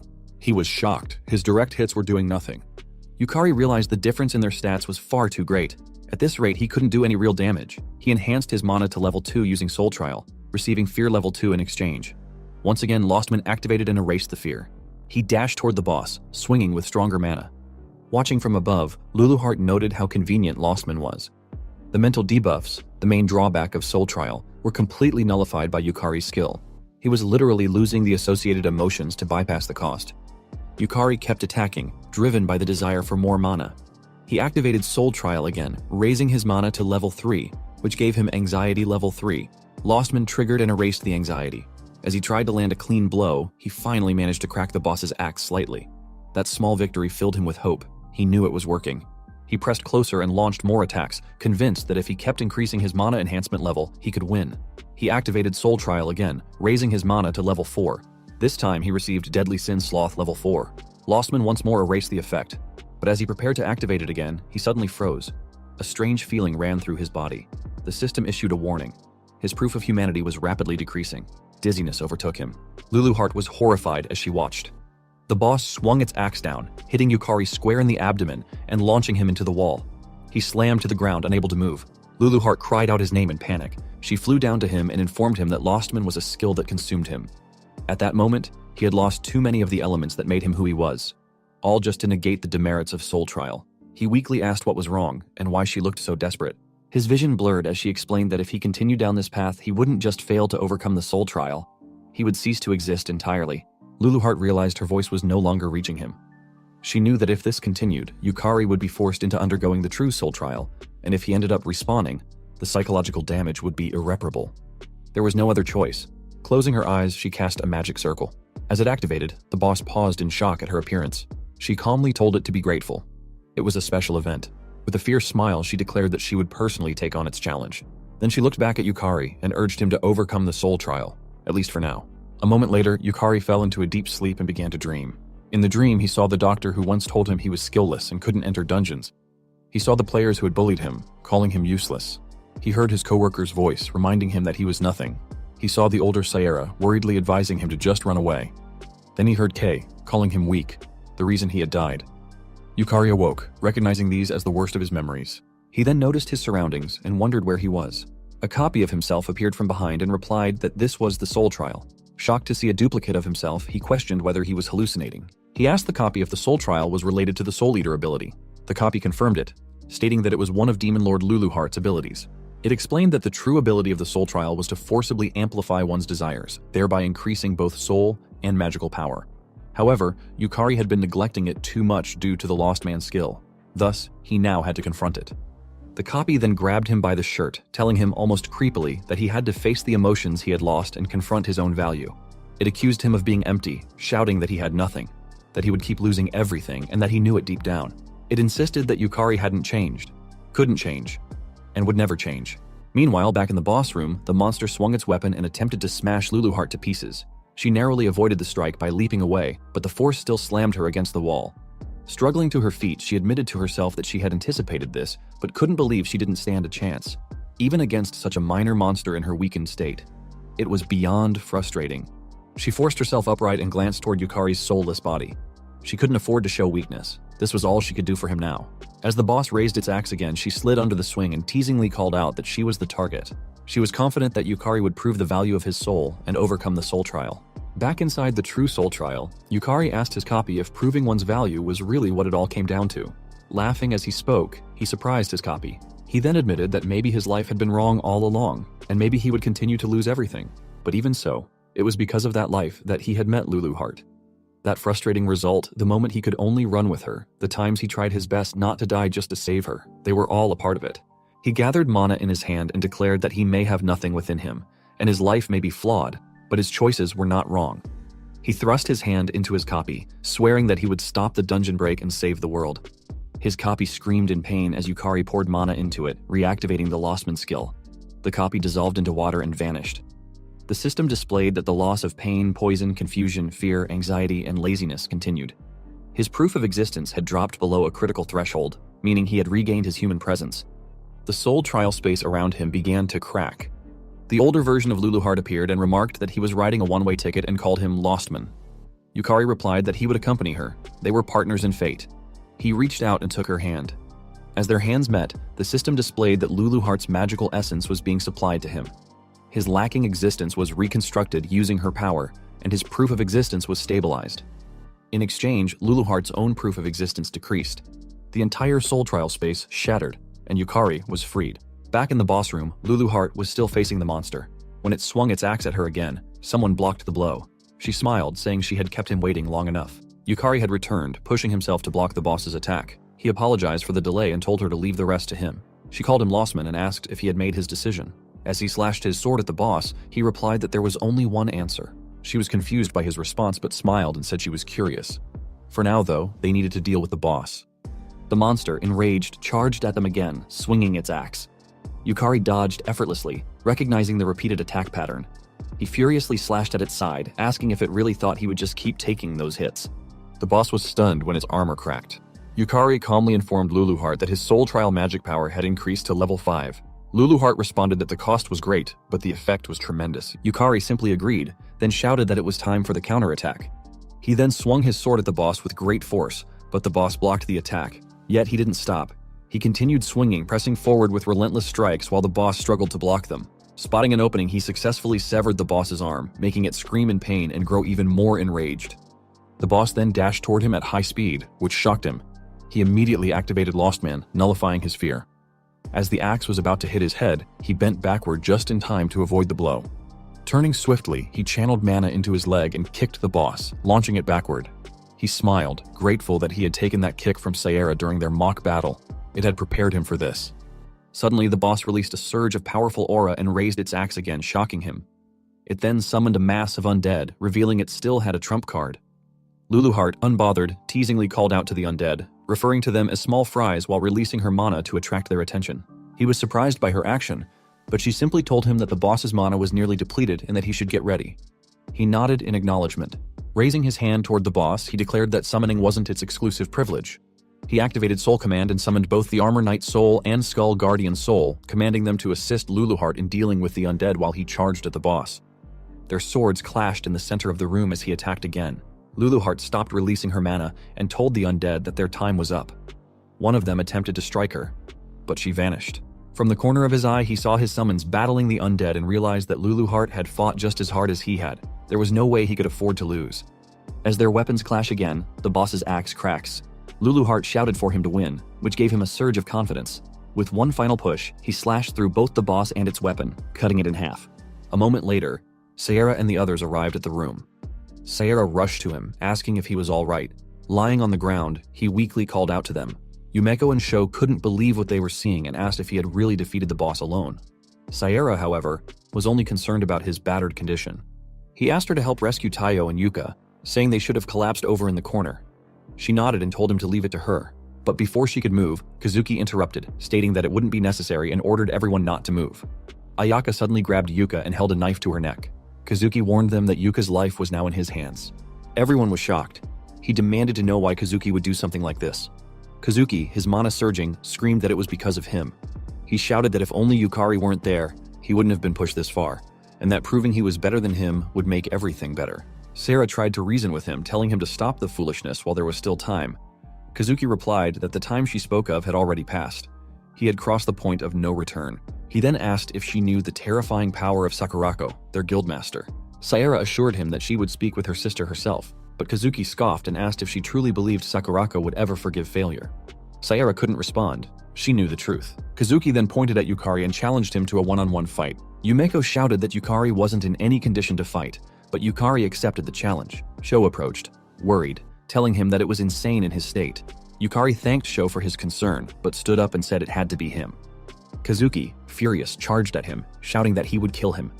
Yukari blocked his sword, but Kazuki, overwhelmed with anger, swung again and again, believing that if he could just defeat Yukari, Sakurako would acknowledge him. Though Yukari was barely standing, he continued to block each blow. Kazuki reminded himself that he was C rank and believed the gap in their stats was absolute. Yet Yukari wouldn't go down. The system displayed that Yukari's health had dropped below 10%. Despite that, he smirked. His Abyss Soul had entered hyperactivation mode, increasing his mana drastically and restoring everything he had lost. Recalling Kei, he told Kazuki that he had known someone even crueler and that he didn't fear death anymore. Raising his hand, he activated Soul Command, shocking Kazuki. Yukari then summoned the Skull Lich Lord, and to everyone's disbelief, the soul of the boss responded to the call. Kazuki stood stunned in fear and confusion as the spirit of the boss knelt before Yukari. No one could believe what they were witnessing. Kazuki demanded to know whether Yukari was a summoner or a necromancer. Even Ayaka stood frozen, gripped by fear. Yukari simply aimed his sword at Kazuki and declared that it was time to end it. The Skull Lich Lord then swung its axe at Kazuki. Though Kazuki managed to block the attack, the force caused his sword to slip from his hands, and all he could do was curse loudly. He turned, seeing the Skull Lich Lord looming behind him with immense power. Yukari commanded the Skull Lich Lord to move closer, and Kazuki froze in fear and horror. The undead entity raised its axe and brought it down toward Kazuki, who lay helpless. Just seconds later, Kazuki was sprawled on the ground. Sho excitedly rushed over, asking what had just happened and confirming if that summon was really the boss of the dungeon. Yumeko joined him, still unable to believe that someone with such combat strength was also capable of summoning a boss-class entity. Yukari replied that he wasn't a summoner, but he could do something similar. Sho then helped him to his feet. Tayo, regaining consciousness, expressed his gratitude for being saved. Yuka added that Yukari was their savior, but he humbly replied that it was because they both had endured the boss's fierce attacks. As the group began walking out of the boss's chamber, Sierra followed behind silently. She reflected on how, once again, Yukari had taken on an overwhelming burden.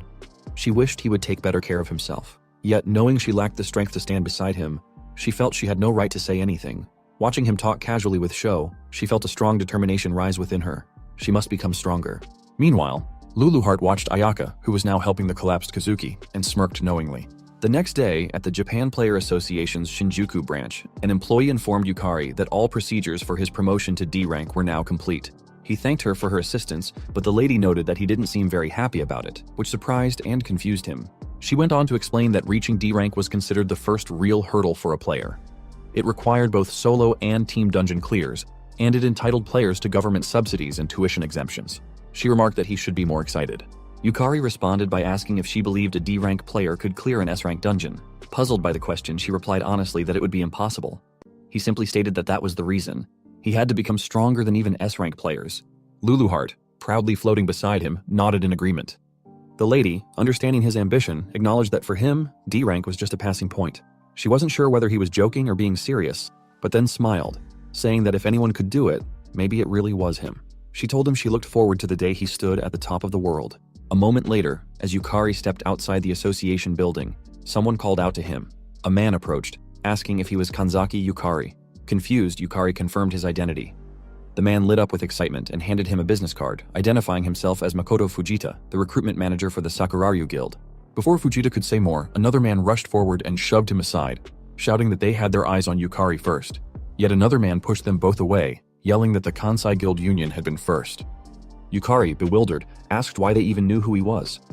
One of them replied that there was no way anyone wouldn't know about the rookie who had risen from F rank to D rank in a record-breaking 2 weeks. It finally dawned on him. Though he had experienced what felt like months of trials and deaths through regression, only 2 weeks had passed in the real world. Watching the recruitment managers argue fiercely over him, he told them he'd think about it. Then, taking advantage of the chaos, he sprinted away at lightning speed while the recruiters continued bickering over who would get to sign him. Later, in Yukari's apartment, Luluheart told him that she thought he was going to join a guild, asking if she was right that humans like to gather in groups. He replied that he had considered it, then asked if he was also right in thinking he would grow stronger by learning from her rather than joining a guild. She confidently agreed and cheerfully told him that he finally understood. She then informed him that they would soon challenge the Luluheart dungeon. Yukari immediately dropped his dumbbells and stared at her in fear. She looked back at him in confusion. He shouted at her, asking if she wasn't skipping way too many steps and if she had any idea how many S-rank players had failed to clear that dungeon before. Luluheart calmly reminded him that the Luluheart dungeon was her home and assured him she had a special secret plan. She told him to leave it to her. Despite her confidence, Yukari couldn't shake the bad feeling growing in his chest. Meanwhile, in the 100 Flowers Blooming Guild, Sakurako sat silently while Kazuki knelt before her, desperately explaining that he had been set up by Yukari's despicable trap. Sakurako, however, informed him that the other players had all reported that he had made an insane decision. Kazuki swore in panic and insisted it was a false report. But then Sakurako reached out, grabbed him by the hair, and furiously asked if he was saying that Sayera was lying. Terrified, Kazuki shouted that it was true, claiming it was unfortunate but Sayera was not in her right mind. Her anger intensified. Without another word, she activated her two-tail ability, Hakumen Konmu Kyubi, a skill derived from her nine-tailed fox power that summoned the essence of the white-faced, golden-furred fox. A flurry of butterflies emerged from her mana. Fox ears appeared atop her head, and two glowing tails extended from behind her. Sakurako looked down at Kazuki and told him she had already intended to punish him, even if he had managed to kill Yukari. But insulting her Sayera just to protect himself had sealed his fate. Anyone who insulted Sayera would die. Kazuki trembled, admitting in fear that he was wrong and trying again to shift the blame onto Yukari. But Sakurako ignored his pleas. She cast 1,000 colors and 10,000 blossoms, dual barrier, encasing Kazuki in a magical prison. As he screamed and begged for mercy, she remained silent. She then activated her convergence ability, directing it at the dual barrier, which shattered into pieces, along with Kazuki, who was still crying and pleading for his life. When Kazuki disappeared like dust, Sakurako picked up a photo of Yukari, stared at it, and burned it to ash. With a cold expression, she thought to herself that it was time to see whether Yukari was the real deal. She had decided to confirm it personally. The next night, Yukari and Luluheart stood outside the entrance to the dungeon. She proudly remarked that her dungeon looked as amazing as always and asked if she was right. He agreed, telling her that it truly was in a class of its own. Staring up at it, he reminded himself that the Luluheart dungeon was the toughest in the world. Entering without permission from the Player Association was strictly prohibited, so he assumed getting inside would be a challenge. To his disbelief, just minutes later, he found the guard fast asleep. He whispered to Luluheart that they could probably just walk right in. She agreed, commenting that not many people dared challenge her dungeon anyway. The two of them walked through the dungeon gate without effort and soon stood at the portal entrance inside. Yukari whispered again, asking if they should go in. Luluheart nodded, and they both entered, unaware that someone was watching them from a distance. Inside, Yukari was stunned to find himself facing a vast castle. It was the very dungeon players across the world had challenged, without a single successful clear. He asked if it was just a corridor, and Luluheart replied that this was called the Infinite Corridor. She explained that the first floor of the Luluheart dungeon was a massive castle the size of an entire country. Without following the correct path, a person would wander endlessly, never reaching the boss room. She added that typically, players would start in the forest outside the castle, but she had arranged a special shortcut for him. Yukari was relieved to hear that, admitting he was terrible at mazes. Luluheart proudly pulled out a stack of documents and told him that was exactly why she had prepared this for him. Surprised, he asked what they were. She replied that it was a handmade map of the labyrinth, with the correct path already marked. He realized that was what she had been drawing the whole time. Amazed, he told her he couldn't believe she remembered such a detailed route. She responded with a smirk, saying that when one has lived somewhere for thousands of years, they just know. Yukari was surprised to hear that she had lived for thousands of years and began to wonder what she had been doing before the dungeon appeared. Luluheart pointed to a nearby wall and directed him to turn right at the dead end. They followed her instructions. Another right, then straight ahead. As they walked, Yukari asked if there weren't any monsters in this dungeon. She replied that she was deliberately leading him through monster-free paths, adding that at his current level, he wouldn't stand a chance. Shocked, he asked if that meant he could reach the boss room without fighting. She told him no, he would have plenty of fighting to do soon enough. Exhausted just by the thought, he muttered that he knew it was coming. Eventually, they arrived at the end of the first floor path and peeked around the corner to see the monster guarding the area. Luluheart explained that Harbel's body was extremely fragile, so he should be able to defeat her easily. Encouraged, Yukari immediately leapt out from hiding and charged toward Harbel with his sword. But Luluheart called out that, from his perspective, Harbel was still very strong. Unfortunately, it was too late to retreat. Harbel activated her Wave of Exhaustion ability, sending a blast of energy toward him. Yukari was stunned as the ability inflicted apathy, sapping his motivation and rendering him temporarily unable to move. His body froze in place. Panicking, he realized he couldn't move at all. Harbel launched forward, her sharp claws slashing clean through his neck in one swift motion, killing him instantly. Yukari regressed 1 hour back. Trembling, he shouted at Luluheart that she could have mentioned that earlier. Calmly, she explained that she was in the middle of explaining when he ran off on his own. Defeated by her logic, Yukari admitted it was his fault and accepted responsibility. He shouted that Harbel was insanely strong. Luluheart clarified that while Harbel's body was fragile, she wielded powerful mental magic. He asked what that meant, and she explained that her magic inflicted level 7 apathy, equivalent to 7th tier magic. Finding someone who could resist it was nearly impossible, not just among humans, but even among monsters. He asked if it was really that impressive. She replied that someone able to use 3rd tier magic would already be called a genius. Even S-rank humans could usually manage up to 6th tier magic at best. He couldn't believe that Harbel, who appeared so weak, was as powerful as an S-rank player. Luluheart simply responded that it didn't matter to someone with a Lost Man skill. They peeked at Harbel again, and Luluheart instructed him that all he needed to do was remove the emotion of sloth, which was the root of apathy's effect, and he'd be fine. Yukari finally understood what she meant. She then shouted that it was his chance, an opportunity to rapidly gain souls and mana while leveling up. Meanwhile, inside a church, Irugami knelt in prayer. Another nun entered and reported that a new player had entered the Luluheart dungeon. Irugami stood, solemnly replying that to challenge such a sacred dungeon meant the person carried a sinful soul. Yoriko Beatrice Irugami, ranked 1 in the Holy Dungeon Church, was the 6th strongest player in Japan. A Saintess class S-rank player with the Design Desire skill, she turned to her fellow nun and said that the challenger would most likely become an offering to the dungeon. But, she added, if by some miracle he returned from that place, they must offer him their blessing. She asked if she was right, without Yukari knowing that yet another powerful force now had its eyes on him. Meanwhile, at the S-rank guild Sakura Dragon headquarters known as Oryu, Yumeko excitedly told someone that just when she was in trouble, Yukari had come to her rescue. The man she was speaking to smiled and responded that Yukari was a true man.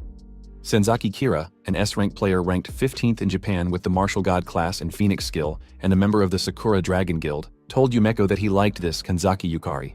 But, he added, if the 100 Flowers Blooming Guild was involved, it probably meant that the vixen Sakurako was too. Knowing Sakurako, whose pride was practically a wardrobe, meant Yukari might be heading into some dangerous encounters. Yumeko asked her brother if there was anything he could do to help. Smiling, he patted her head and told her to leave it to him.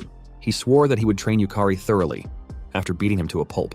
Confused, she asked him to just protect Yukari normally, but Kira turned away, laughing as he walked off. She hurried after him, asking where Yukari was now. A moment later, his secretary whispered something into his ear. His expression changed to shock when he heard that Yukari had entered the Luluheart dungeon. Meanwhile, on the first floor of the Luluheart dungeon, Harbel swung her claw at Yukari. He blocked the attack with his sword, but the impact was so powerful he staggered. Despite Harbel's metal sealing magic being restricted, she was still immensely strong. Yukari activated his soul command ability and summoned the Armor Knight soul. He quickly coordinated with it, instructing it to attack from the opposite side. The summon obeyed and charged in from the other direction. Harbel immediately turned and struck with her claw, instantly vanishing the summoned knight. But Yukari used the opportunity, appearing behind her with a smile and slashing her back. The strike landed cleanly, making Harbel scream in pain. He quickly activated Soul Command again and summoned the Skull Guardian. He noticed that Harbel's curious nature caused her to chase anything unfamiliar. But after the second trick, she began to grow cautious. She glanced back and forth between the Skull Guardian and Yukari, visibly calculating her next move. He ordered his summon to attack again from the side, catching her attention. With her focus scattered, she left herself wide open. Yukari moved behind her without being noticed. Harble sensed something and swung back at him, but he dodged swiftly and slashed his sword across her neck while shouting that she was too slow. The blow was fatal. Harble's head was severed and she collapsed. Yukari then activated Soul Devour, absorbing her soul and converting it into magic, which he successfully did. He was stunned by the incredible surge of magic power that flowed into his body. Luluheart explained that Harble was a monster from the highest difficulty dungeon, so the mana gained would obviously be immense. Excited, Yukari noted that he managed to acquire her soul on the first attempt. He decided to summon Harble's soul immediately and activated Soul Command. When Harble's soul appeared, she had a surprisingly cute smile, which startled him. Looking closer, he admitted that Harble was actually kind of cute. Reaching out to pet her, he was caught off guard when she suddenly bit his hand. He quickly pulled his hand back, stunned that her soul had bitten him. Luluheart explained that Harble's soul was currently overpowering for him. Even as a soul, Harble would naturally exhibit resistance. He asked if that meant souls had their own will. She reminded him that of course they did. Souls were, at their core, will itself. He nodded, realizing it made perfect sense. Luluheart then added that the stronger a monster's magic power, the stronger its will. In Harble's case, both her personality and appearance were directly reflected in her manifested soul. So if Yukari wanted to fully control monsters with strong wills, he would first have to grow stronger himself. A moment later, they arrived at a fountain along the path. Yukari drank the water from it, and his magic power was instantly restored. He turned to Luluheart and commented that the magic power recovery spring was a lifesaver. With his current mana reserves, using Harble's abilities would drain him completely. She agreed. Luluheart then informed him that the spring was placed there by the first floor boss, who loved fair fights. Yet for some reason, humans never used it. Yukari glanced at the side of the spring and noted that, with such a suspicious sign saying it was a magic power recovery spring, most people would assume it was a trap. Still, he was glad for its existence. It allowed him to keep fighting. Luluheart told him that nullifying mental magic, retrieving Harble's soul, summoning her, and defeating the next monster was a special leveling up method that only he could achieve. After a few minutes of rest, Yukari summoned the Armor Knight soul and ordered it to stand still. Another Harble monster soon approached and was distracted by the knight. Yukari then ordered his Harble to use her Wave of Lethargy, a magic attack that inflicted lethargy, freezing the target's ability to use skills and rendering them completely incapacitated. His Harble cast the spell successfully, hitting the enemy Harble and leaving it immobile. Yukari dashed in alongside his own Harble and slashed the frozen enemy as Harble struck with her claw at the same time, instantly killing it. He harvested the soul immediately and, thrilled, high-fived the Armor Knight soul, cheering that he now had 2 Harble souls. However, Luluheart seemed dissatisfied. She criticized him for using one of his souls as a decoy and landing a sneak attack, asking whether he shouldn't be focusing more on improving his personal combat skills. He casually replied that decoy tactics were part of combat prowess too. As he tried to make a heart shape with Harble, she simply gave him a like, leaving Luluheart visibly frustrated. Suddenly, a golden key appeared in the air. He reached out and grabbed it, calling out to Luluheart that something had dropped. She saw the key and lit up with excitement, telling him that it finally dropped. He asked her what kind of key it was, and she eagerly replied that it was a treasure chest key. Yukari couldn't believe what he'd just heard, but Luluheart confirmed it with a gleam in her eye. She explained that dungeons and treasure chests go hand in hand, and now they could finally collect some world-class items. Meanwhile, in the corridors of the Sakura Dragon Guild, Kira was running at full speed, heading out. Knowing the nature of the Luluheart dungeon, where monsters beyond human comprehension resided, he understood just how insane it was to enter alone. As he raced forward, he couldn't help but wonder, who exactly was Kanzaki Yukari? A moment later, inside the Luluheart dungeon, they arrived at the treasure room.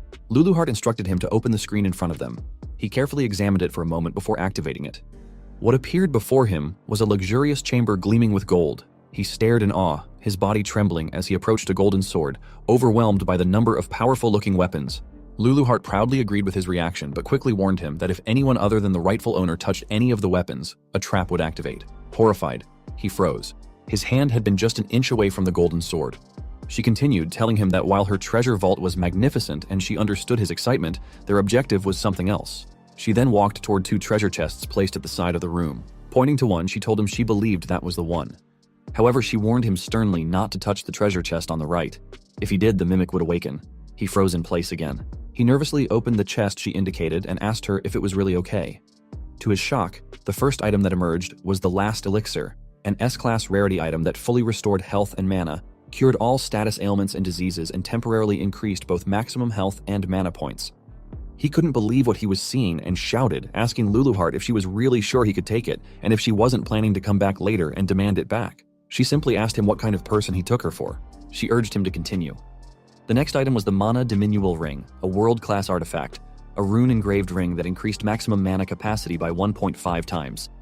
Then came the Infinitus Vault Pendulum, another world-class item. A magical storage device capable of storing up to 713,925 items. Next was Eterno Alma, an S-class artifact, a piece of equipment that prevented weapon durability from degrading.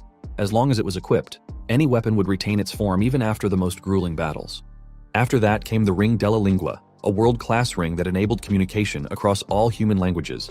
It allowed the wearer to understand and speak any human language, though it didn't work on creatures without linguistic intelligence. Rare item after rare item poured out from the treasure chest, leaving him overwhelmed. Panic set in as he asked Luluheart again if he was really allowed to take all of these treasures. She replied casually that she'd love to explore the other treasure vaults too, but no matter what, they'd eventually run into monsters. So it was better to avoid them for now. Hugging his precious haul tightly, he trembled in joy, admitting that he was more worried about whether it was really okay to take all the treasures. Just then, Luluheart mentioned that she had almost forgotten something. She turned and walked upstairs. Curious, he followed her until they stood before a display of weapons mounted on the wall. She turned to him and said there was one last thing she needed to do. Reaching for one of the weapons, he asked her what she was doing, but she only laughed and took a weapon off the wall. Smiling mysteriously, she told him he'd find out later. It was a surprise. Hours later, in one of the dungeon's hallways, they were facing a monster imbued with thunder powers. Yukari ordered his equipment, which had taken on a human form, to defend against the monster's attack. The equipment obeyed and cast an aqua-based spell to prepare for impact. The monster then released a powerful burst of thunderlight in their direction, but the water-based magic blocked it effectively. Yukari then summoned Harbel's soul. Harbel instantly used her skill on the monster, immobilizing it. Seeing the opportunity, Yukari rushed forward and cut the monster in half with a single swing. He immediately used his soul harvest ability and obtained the lightning element soul. Before he could breathe, he sensed another monster approaching from behind. Exhausted, he turned around and shouted its presence. His equipment responded without hesitation. A flame monster released a searing wave of fire, but the equipment countered it with water magic, shielding Yukari from the flames. He dashed forward again and shouted to Harbel that it was time to move. She responded in agreement. The flame monster was caught off guard as they rushed it from both sides. Before it could react, Yukari and Harbel slashed it into 4 pieces. He then used Soul Harvest again and acquired the Flame Element's soul, an elemental entity of crimson fire that possessed overwhelming offensive power, capable of burning anything to ashes, and could also create a wall of fire as a defensive measure. Finally, Yukari collapsed to the floor in exhaustion, relieved that they had won. Luluheart praised their teamwork, but he told her that he had lost count of how many times he had died. He pointed to the equipment beside him and said that without it, there was no way they would have survived. It was the last elixir, an S-class rarity item shaped like a pendulum and engraved with ancient runes. It allowed physical attacks to affect intangible beings and granted special attack bonuses against element-type enemies. Luluheart asked if it wasn't incredibly convenient and explained that normally, physical attacks would have no effect on elemental-type monsters. Yukari asked if magic of the same attribute would be nullified, and she confirmed it, elaborating that with the last elixir, he could still land hits on elemental and spirit-type creatures. Yukari thought it would be great if he could use elemental spells too, but even casting a single one had completely drained his mana. Deciding to shift his focus, he told her he would collect as many souls as possible from now on. She questioned what he was talking about, and reminded him that they were about to enter a boss fight, which terrified him. He yelled out in frustration, pointing out how hard things had already been just to get to this point. If that was the difficulty of the path, he was sure the boss would be impossible to beat.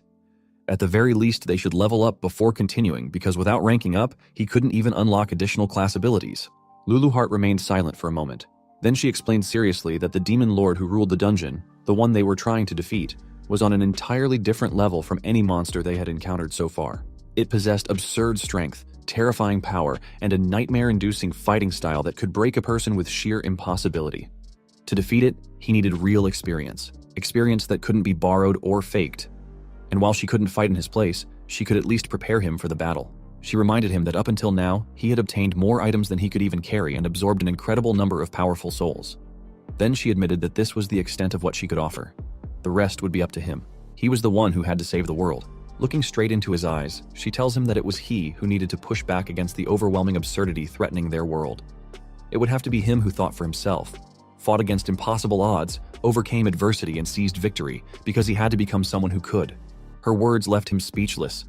He responded with frustration that he had no reply worthy of them, then apologized. She told him there was no need. She had brought him here because she believed he could clear the first floor. Just then, the giant doors to the boss chamber began to open. Yukari stood before them with new determination. Luluheart gave him a push and shouted for him to pull himself together. He was going to save the world after all. He stepped forward into the boss room and declared his resolve to defeat the boss with his own strength. As he stood tall and faced the floating boss, he glanced at its peaceful, almost beautiful expression. Then he raised his sword, his heart steady, and with full resolve, he prepared to challenge it. No matter how many times he might die, he would save the world. The boss slowly descended from above, introducing herself as Serendiana, the one entrusted by the demon lord Luluheart to guard the first floor. She explained that any invader who dared disturb the peace of the demon lord would atone for their crime with their life. Calling upon the all-pervading source of light to pierce through the darkness in a single flash and become a radiant blade, she gathered the intense light into her staff and hurled a luminous ray in his direction. The beam of light shot toward him at incredible speed, shocking him, and before he could even react, the attack struck him and killed him instantly. Moments later, he regressed 1 hour prior and reappeared in front of the boss room, unable to believe he had died in an instant. He wondered if the light Serendiana had thrown was a form of magical light. Luluheart, appearing behind him, teased him and asked if he already needed her help, but he replied that he was fine. He realized that although the beam's speed was incredible, its trajectory had been a straight line, making it possible to predict. He concluded that if he kept his eyes on her staff's direction, he might be able to dodge it. Activating his soul abilities to boost his magic power, he stepped toward the boss room, deciding to initiate the soul trial first. Once inside, Serendiana once again began gathering light into her staff and aimed it at him. He focused his gaze on her staff, and when she released the luminous ray, he immediately jumped to the side, narrowly avoiding the blast. It was a close call, but he was relieved that he had managed to dodge it. Serendiana appeared surprised that he had evaded the attack on his first attempt and acknowledged that he had truly earned his way there. She then added that perhaps it was time she got a little serious, which caught him off guard. Calling upon the void-born flame, she summoned fire to scorch the earth without light and bring forth judgment that incinerated all creation. The crimson flame gathered in her staff as she activated her Dance Inferno skill, forming a massive magic circle. She then launched Empress Explosion in his direction. He saw the fire surging toward him and realized there was no way to dodge it. Serendiana appeared surprised that he hadn't attempted to escape, but he vowed to himself that he would burn the experience into his memory. The explosion engulfed him and his body was blown to pieces. Once again, he died and regressed. Now understanding that fire magic was typically a wide area attack, he took note that its activation time was roughly 3 seconds. Swearing to himself that he would make it next time, he stepped back into the fight with renewed determination. After dodging the luminous ray again, Serendiana prepared to strike with Empress Explosiona. As the flames rushed toward him, he immediately activated his soul command and summoned the fire element soul. The summon created a protective wall of flames that blocked the incoming attack and shielded him from the explosion.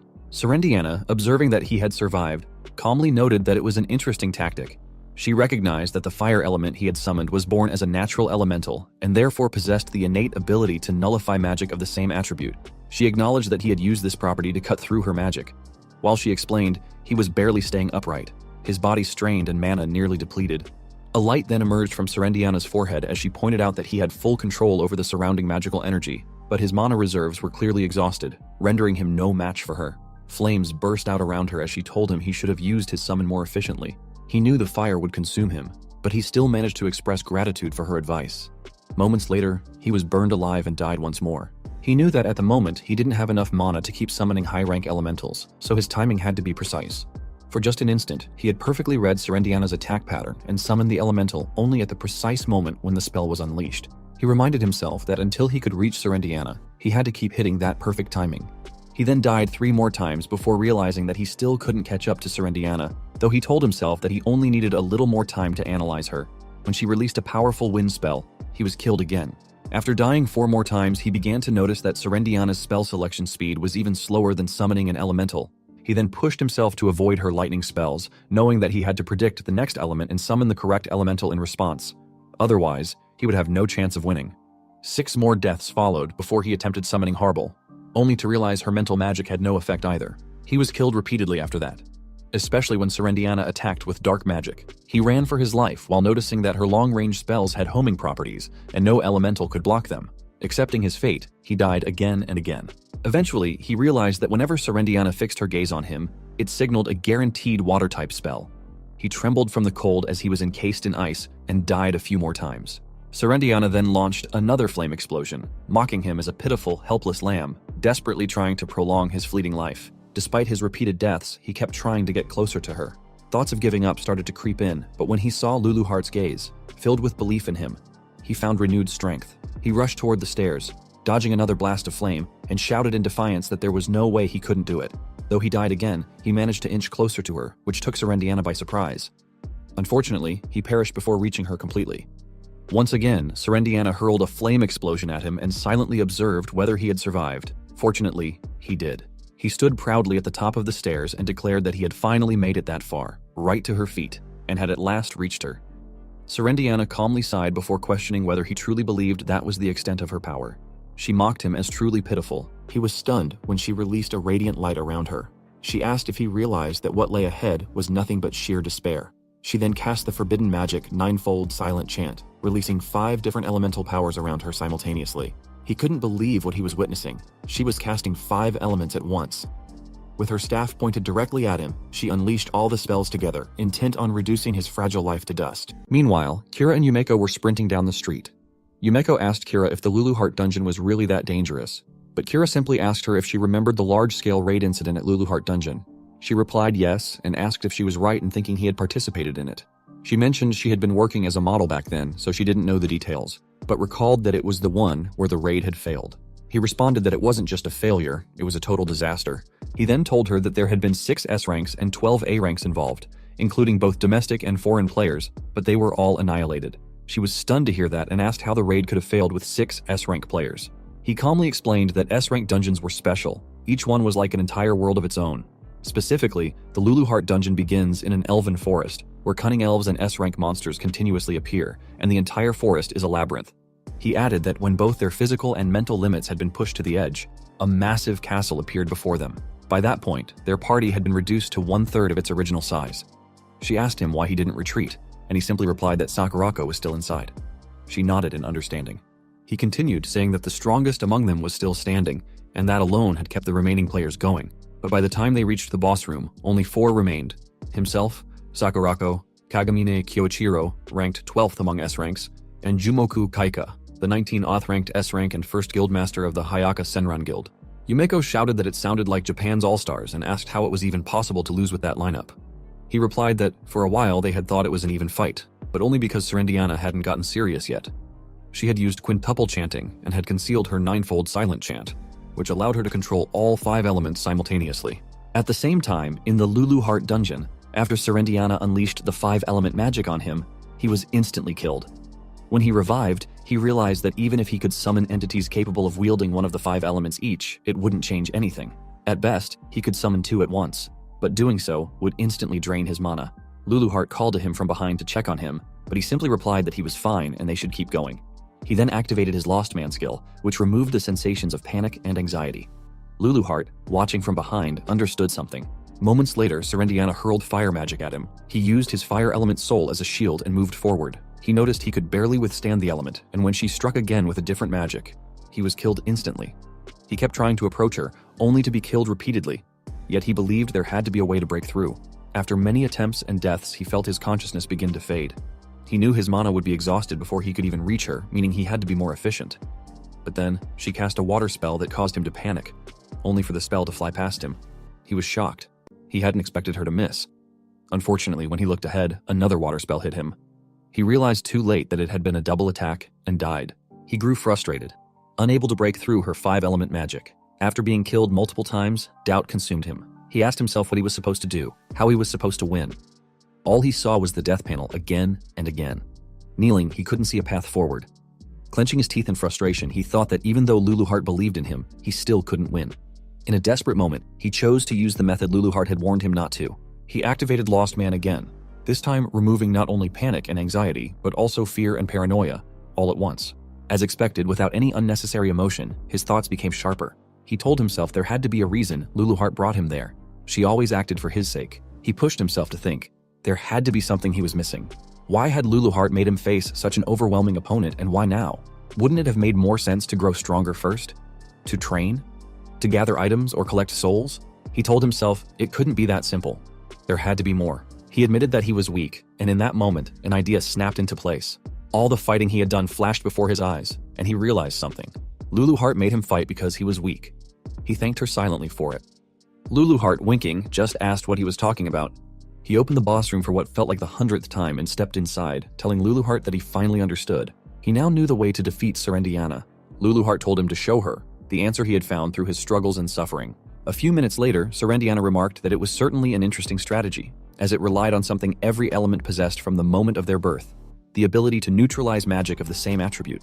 As flames circled around him, he managed to avoid the fire spell she hurled, thanks to his fire element soul. She admitted she hadn't expected him to use it to endure her magic, but he simply smirked and asked if she would now take him more seriously. This surprised her. Then he suggested she use a spell with 5 attributes at once, shocking her even more. She asked how he knew about it, but when he didn't respond, she said she had no need to entertain such cheap provocations. Still, she added, it was the duty of the strong. He saw her begin to chant and was proven right when a massive magic circle appeared behind her. She told him she would bury him in a single strike, just as he had requested. He stood there for several seconds, then vanished. This startled Serendiana. She wondered whether it was perception obstruction or concealment magic, but she knew her mana detection couldn't be deceived by such simple tricks. She looked around, confident she should be able to detect his presence, no matter how weak his mana was. Calming herself, she reminded herself that no living thing in that world lacked mana. All she had to do was annihilate everything in the area.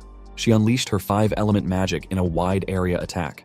Minutes later, as the magic began to dissolve into the air, she still hadn't sensed him and grew angry at her inability to locate him.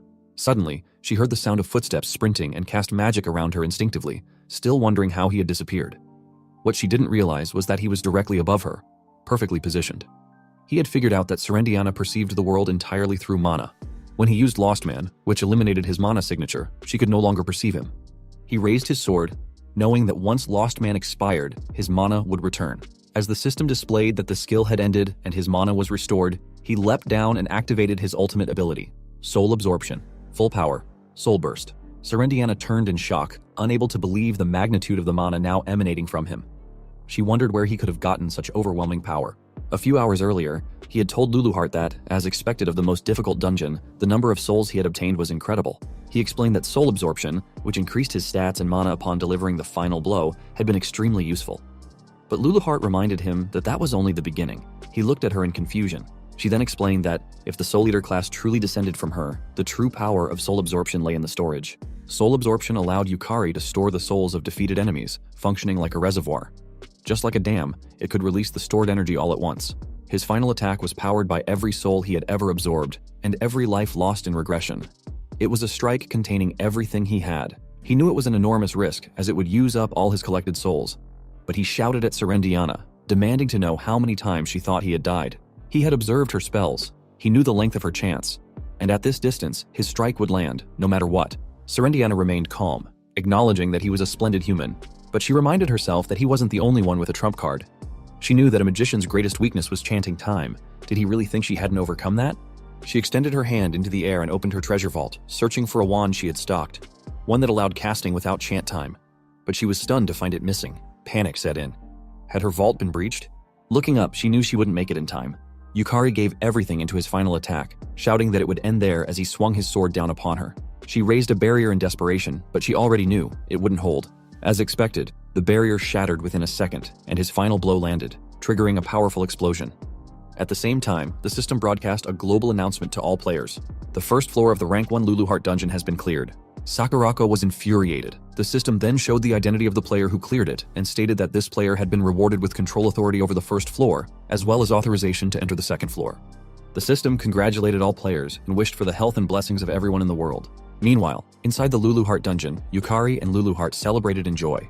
The first floor of the Luluheart dungeon lit up, and a statue of Serendiana appeared at the center of the altar as the living Serendiana vanished. Yukari screamed in disbelief that he had actually won, but soon after, he felt dizzy and fell to his knees. Laughing, he told Luluheart that he was completely out of it. It had cost him far more soul energy and mana than he could handle. The system then displayed a message confirming the dungeon's conqueror, showing Yukari at rank 1 on the contribution ranking. That's when he realized the system had assumed the dungeon would be tackled by a team.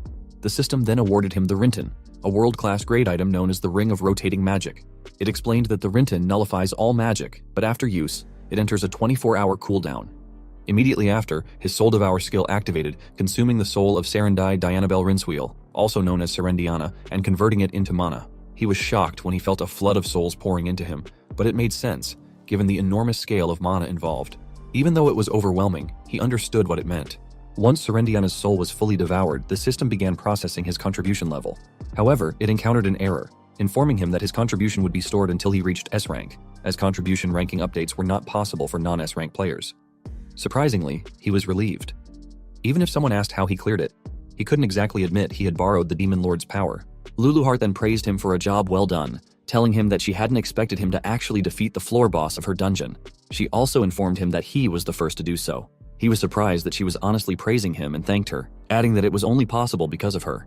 She asked if she was right in thinking he brought her along because of his low mana. He didn't answer directly, and instead told her that he had always wondered why she had sent him to the Luluheart dungeon, despite him only being D rank. But during his fight with Serendiana, he realized something. Every time he was near death, her accuracy dropped. That's when he figured out it was because, when his mana ran out, Serendiana couldn't perceive his presence. He explained that at first, he had thought Serendiana was just a beautiful woman with sleepy eyes. But the truth was, she really couldn't see. If he had been stronger, with more mana, he might never have realized that Serendiana observed the world through mana. He would have fought her head-on over and over again, never understanding why he kept failing. He guessed that the real reason he was sent into that dungeon was because of his low mana, a trait that, ironically, turned out to be his greatest advantage. Luluheart didn't bother responding with pleasantries. Then Yukari asked if he was right that she had also recovered Serendiana's staff back then. He thought to himself that while he had managed to defeat both Harble and Serendiana somehow, he hadn't truly conquered the dungeon, and he hadn't stopped the ninefold silent chant either. He told himself that he had to get stronger, and when Luluheart saw his expression, she sighed and told him he was probably overthinking again.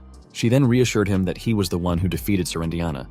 But he asked if he was right in thinking that discovering Serendiana's weakness was thanks to the Lost Man's skill. She simply asked him why he was trying to separate it from himself, reminding him that the Lost Man's skill was his because he chose it.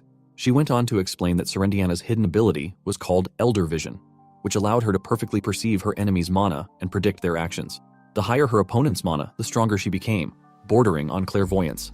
However, because of that overwhelming perception, Serendiana had neglected to develop any other detection methods. Yukari had played his cards well, exploiting both her weakness and her arrogance. In the end, it was nothing more, nothing less. He looked at her, surprised by the explanation, and thanked her warmly for it. He then asked why his soul harvest ability hadn't activated when he delivered the final blow. She pointed ahead and told him that Serendiana's soul was sealed within the statue.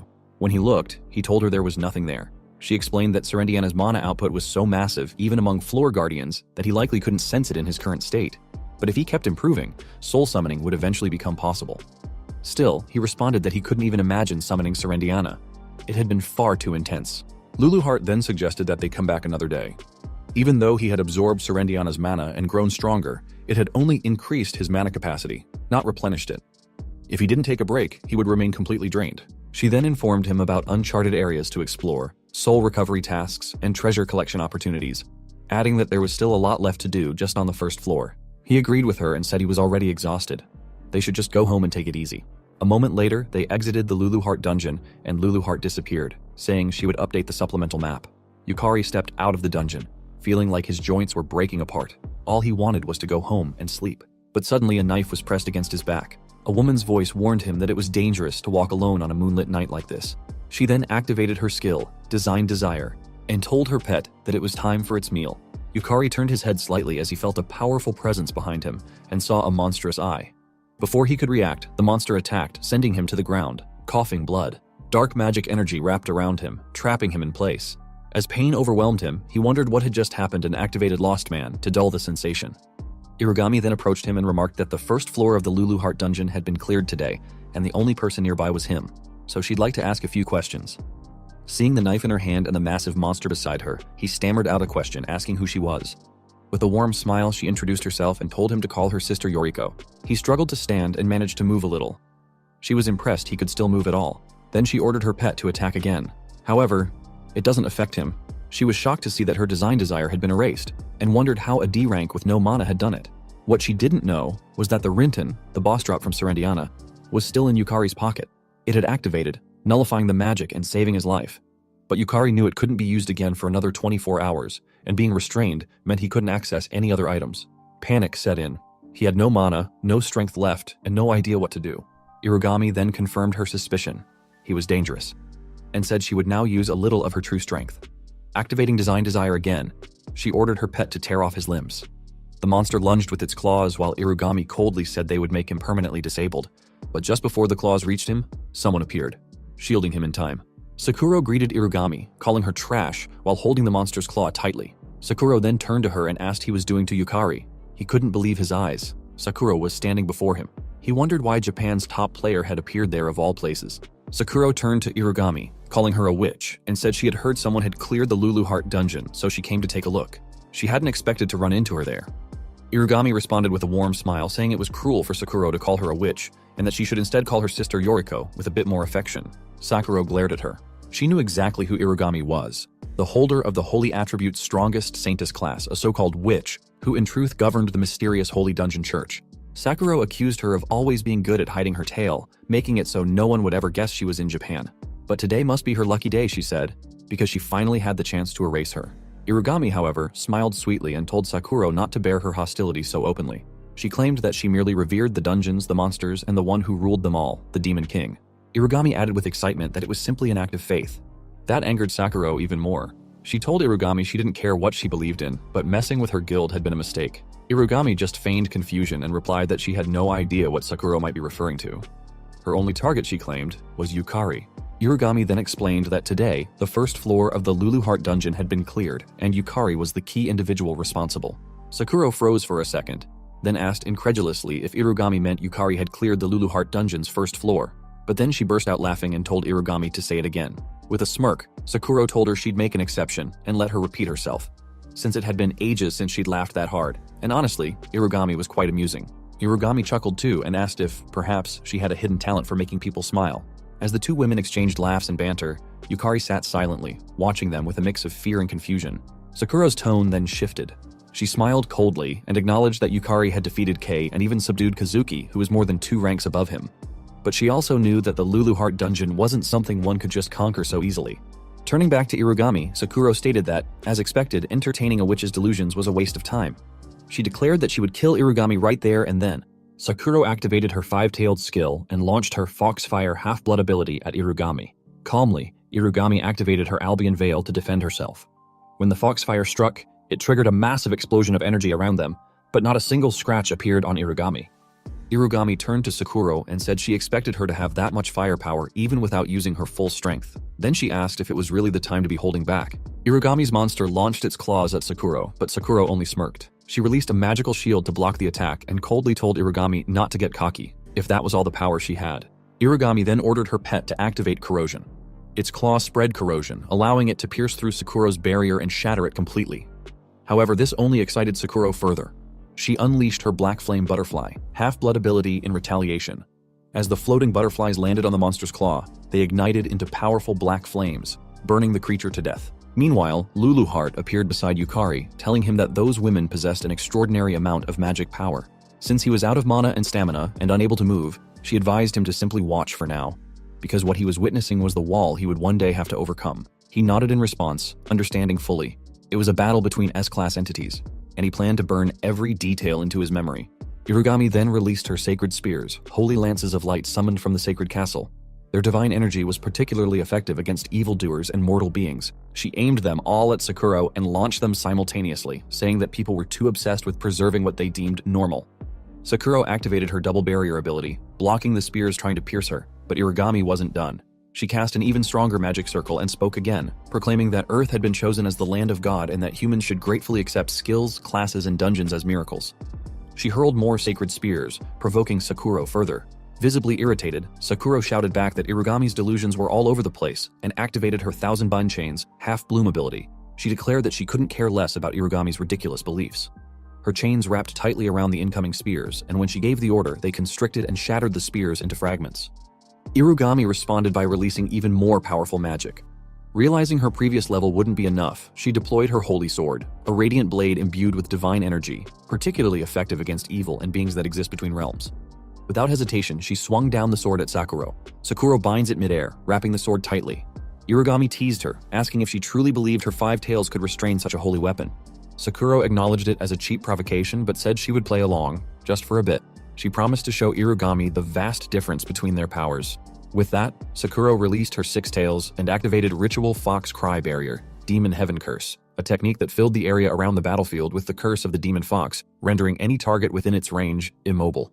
A claw from the demon fox emerged from the rift in space. Irugami was stunned and asked if Sakura really intended to summon the demon fox itself. Was she planning to blow away all of Shinjuku? Sakura coldly replied that if it meant erasing Irugami, then sacrificing a city or two was a small price to pay. Yukari was horrified to hear that Sakura was willing to destroy an entire city. He noticed the serious expression on her face and knew he had to act. That's when he saw one of Sakura's bind holding a holy spear now aimed directly at him. Irugami, meanwhile, released another holy sword and aimed it at Sakura, shouting that the pure and vicious power of magic made her heart race. She declared they should surrender fully to their skill's power and drown in it. She then hurled the holy swords at Sakura. Just then, the system notified Yukari that his health had dropped below 10%, triggering the activation of his Abyss Soul. It elevated him into an ultra-high state, dramatically increasing his magic output. Reacting immediately, he summoned Harbal Soul, and it binds Irugami's hands, stopping the attack in time. Sakura was stunned. She couldn't believe he had managed to restrict Irugami's movements, even though he was just a D rank. Yukari pushed himself to his feet. He didn't know how much more he could do in that condition, but he knew that right now, he was the only one who could act. He swore to stop the fight, no matter what it took. Meanwhile, Luluheart was watching from behind, amazed that Yukari had thought to stab himself with the holy spear to forcibly reduce his health and recover magical power. However, she also recognized that it presented a significant problem. Irugami then laughed loudly and claimed she had received a revelation. She exclaimed with excitement that Yukari was her destiny and activated her Luminous Sanctum ability, which removed all status ailments, freeing her from Harbal's bindings. Yukari was shocked to see Harbal's status effects instantly lifted. Without hesitation, Irugami hurled a holy sword at him, shouting that her plans had changed and she would now be taking Yukari for herself. This enraged Sakurako, who unleashed her Seven-Tail skill, shouting at Irugami not to underestimate her. Sakurako caught the holy sword with one hand and released magic with the other, shouting to Yukari that if he got in her way, she'd kill him first. She then cast Heavenly Thunder Butterfly above him. Yukari was shocked by its speed and knew he couldn't defend himself. He had no mana left. The butterfly exploded upon landing on him, causing a thick fog to spread through the area. From within the fog, a voice called out. It had made it just in time. Kira, who had blocked Sakurako's attack, shouted to both women that enough was enough. They couldn't afford to destroy Shinjuku. Kira told them that if they insisted on continuing the fight, they would give him no choice. Sakurako, calm but defiant, asked if he really thought he could defeat her. Kira replied that he probably couldn't beat her, but he wouldn't lose either. That left Sakurako visibly frustrated but speechless. Suddenly, Sarah appeared, calling out to her big sister. Sakurako was shocked to see her little sister there. Sarah shouted that Yukari was her benefactor and pleaded for a chance to treat him. Sakurako calmed down, glancing toward Kira. She remarked that she couldn't believe they had brought Sarah with them. Kira explained that they had detected a massive magic reaction on the way and immediately called Sarah, knowing that nothing gets resolved when talking to Sakurako unless Sarah is present. He was also glad that Yumeko and Sarah were close friends. Kira then turned to Irugami and asked what she intended to do. Irugami composed herself, realizing that facing two S ranks would be too troublesome at the moment. She approached Yukari and declared that it would be a waste to kill him now. She then activated her Illuminous Ray Shift, enveloping herself in light. Just before disappearing, she looked at Yukari and told him again that he was her destiny, and that they would meet again. When the situation calmed down, Sakurako approached Yukari and said there was something she needed to confirm. She asked if he was the one who had cleared the Luluheart dungeon. Yukari looked at Luluheart and asked her opinion, whether he should tell them about the regression, thinking they might become allies. But Luluheart replied that she couldn't recommend it, as dungeon breaks weren't always caused by the Demon King alone. Yukari was confused and asked what she meant. Luluheart explained that originally monsters couldn't leave dungeons. To do so required a great sacrifice or special means. Yet, a dungeon break of this scale had occurred. That could only mean that someone on humanity's side was cooperating with the dungeon break. This left Yukari even more confused. Luluheart advised him to be cautious and to avoid standing out for a while. Sakurako was about to ask again, when Yukari cut her off. He told her no, that he was just a D rank who had overestimated his own ability. He clearly stated that he was not the one who cleared the Luluheart dungeon. This shocked Sayera, who could see through lies. Yukari knew he had lied in front of Sayera, but he couldn't think of any better reason to hide the truth, even if the situation seemed suspicious. Sakurako turned to Sayera and asked if Yukari was telling the truth. Sayera paused for a moment, then eventually nodded. She said Yukari was telling the truth. It wasn't him who cleared the dungeon. Sakurako nodded and accepted the answer, saying that for Sayera's sake she would let it go. Yumeko then introduced Kira as her older brother. Kira said that somehow they had made it through the chaos and offered to let Yukari stay at their place for the night. Yukari thanked them, admitting it would be a big help. Sakurako turned to Sarah and asked if they should go home together. Sarah agreed, but inside, she knew the truth. Yukari was the one who had cleared the first floor of the Lulu Heart dungeon. Sayara felt a pang of sadness, realizing he was always one step ahead of her. But more than that, she was confused about why he had chosen to hide the truth. Was there some secret he couldn't yet share? Sayara convinced herself that Yukari wasn't the kind of person to lie without reason.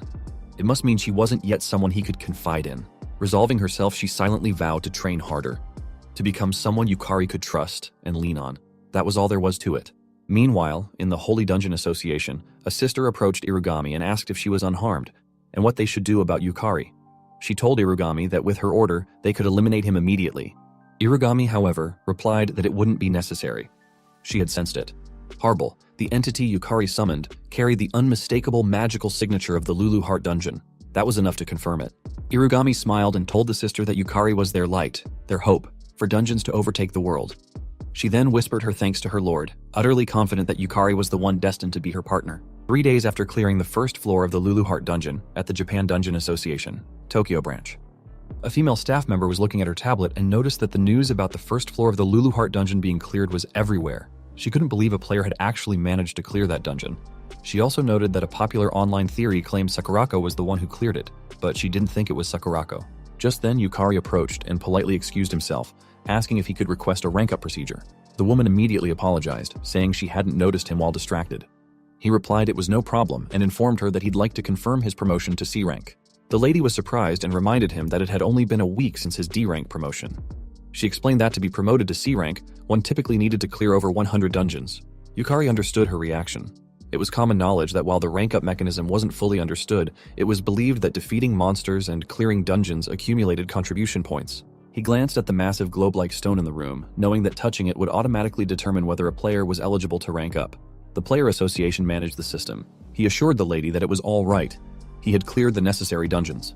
In truth, he had exceeded the standard contribution requirement. Upon clearing the first floor of the Lulu Heart dungeon, he had been granted the title of C-rank player, his mana circuits had increased to 8, his stats and mana quality had risen, and he had unlocked a new class ability, Soul Resonance. He knew that, now as a C-rank, his mana circuits had doubled, and he could summon souls more reliably, no longer just for an instant. Yet Lulu Heart reminded him that this alone wasn't enough. She explained that mana circuits converted the world's overflowing mana into skills and class abilities, but the absorption rate depended greatly on the strength of the user's soul desire. Even with increased circuits without a strong soul, the enhancement was incomplete. She added that the reason he grew stronger under pressure was precisely because of that, making him realize why she had pushed him so hard. Yukari replied that he'd thought pushing him to his limits was just her hobby, but when she stayed silent, he curiously asked why she had suddenly gone quiet. A moment later, the lady allowed him to touch the stone. It confirmed his eligibility and granted him the official title of C-rank player. She was shocked. It had actually happened. She had previously assumed that defeating Kei Akazuki was some kind of fluke, but to rank up from D to C in just 1 week? That was a speed rivaling even Sakurako. She wondered what kind of dungeon he must have cleared. She briefly considered the Lulu Heart dungeon, but quickly shook her head, telling herself that was impossible. Shortly afterward, Yumeko congratulated him, and he thanked her. She excitedly remarked that she couldn't believe he had already caught up to her in rank. She added that her brother seemed impressed by his performance the previous night, then asked if he'd consider joining the Sakura Dragon Guild. Yumeko said she believed they would offer him a good position. After all, Kira was the guildmaster. But Yukari replied that he was thinking of going solo for a while. He still considered himself inexperienced. Yumeko nodded and said she wouldn't force him, but added warmly that he'd always be welcome. Later, in the National Player University East Building cafeteria, Yukari was eating when he asked Lulu Heart via telepathy if it was really okay for them to be attending university so soon after such a major incident. Lulu Heart replied that the soul would wear out if he just kept pushing it and that moderate rest, what people call daily life, was important. Yet he responded that he felt guilty relaxing when he knew a dungeon break was bound to happen in the future. She firmly told him that guilt, impatience, and anxiety were also important emotions. Realizing there was no use trying to argue when she was like this, he gave up. Still, having skipped university classes ever since returning to the past, he felt awkward. He knew that today was technically his first day of university, and back in that period, he had hardly made any friends. Suddenly, a voice asked if it was all right to sit with him. When he looked up, he saw the pretty Sayara, who smiled at him. He told her she could sit wherever she liked. She took the seat next to him, which made him feel awkward. He wondered why she had chosen to sit beside him. He guessed that Sayara was still worried about the lie he told before and quietly thanked her for covering for him. He glanced at Lulu Heart, wondering if he should properly explain the Lulu Heart dungeon situation to Sayara, without realizing that Sayara had already activated her Eye of Truth skill. She saw a green aura around him, the color of guilt. Smiling, she told him that she didn't know his circumstances, but she wouldn't doubt him. And if he ever had something he wanted to talk about, he could rely on her. He was touched by her words. Then she mentioned that she had heard he transferred to the player education department after being promoted to C rank. He confirmed that was right and explained that it was apparently quite rare for a first-year university student to reach C rank. Since players could only become active after turning 18, aside from special cases like Sierra, most aimed to rank up from F to E over the course of a year. Sierra, hearing that, thought to herself that she had finally caught up to him a little. But in reality, she had been left behind again. She figured she was probably nowhere near him. Her thoughts were interrupted when Yukari told her that he'd heard she had also ranked up to D rank and congratulated her. He was confident that she wouldn't just reach D rank, but would climb all the way to S rank. He assured her that she would surpass him in no time. Sarah silently confirmed that he wasn't lying. She wondered why Yukari believed so strongly in her and what kind of expectations he had for her, because she had been curious for a while. Thanks to his words, her confidence was boosted once again. She swore to herself that she would live up to those expectations. She then asked if he had decided on his class and told him that she was in class 1. Next to him, Luluheart was yawning with exhaustion. He replied that he believed he was assigned to class 13. Sierra was visibly startled. He noticed her reaction and asked if there was a problem. She replied that it was nothing, but her expression clearly said otherwise. With no other option, she explained that class 13 was formed based on ability, regardless of year, which meant it had a few, just a tiny bit, unique individuals. He was confused by her words, but told her there was a dungeon clearing class orientation later with greetings from classmates. He said he was looking forward to it. Later, in front of the C-rank dungeon, Goussillon, he was kneeling on the grass with a sign that read, "Today's baggage carrier." A female player was shouting at him, demanding to know what was going on and why a first-year small fry was mixed in. That woman was Aiba Komori, a C-rank player with the Berserker class and unknown skills. Suji Naruse, another C-rank player with the Knight class, casually replied to Komori, saying, "How should I know?" and guessed that Yukari was probably just there to carry bags. Nearby, Yuto Kagarigawa, a C-rank elementalist with unknown skills, yawned silently. Komori then turned back to Yukari and shouted at him not to dare get in front of her. She warned him that she'd kill him if he got in her way. He awkwardly laughed and responded that he would do his best to learn from his seniors. Looking at his 3 powerful classmates, he realized that this dungeon raid was going to be extremely troublesome. That's the end of the video. Let me know your thoughts and if you want the next part.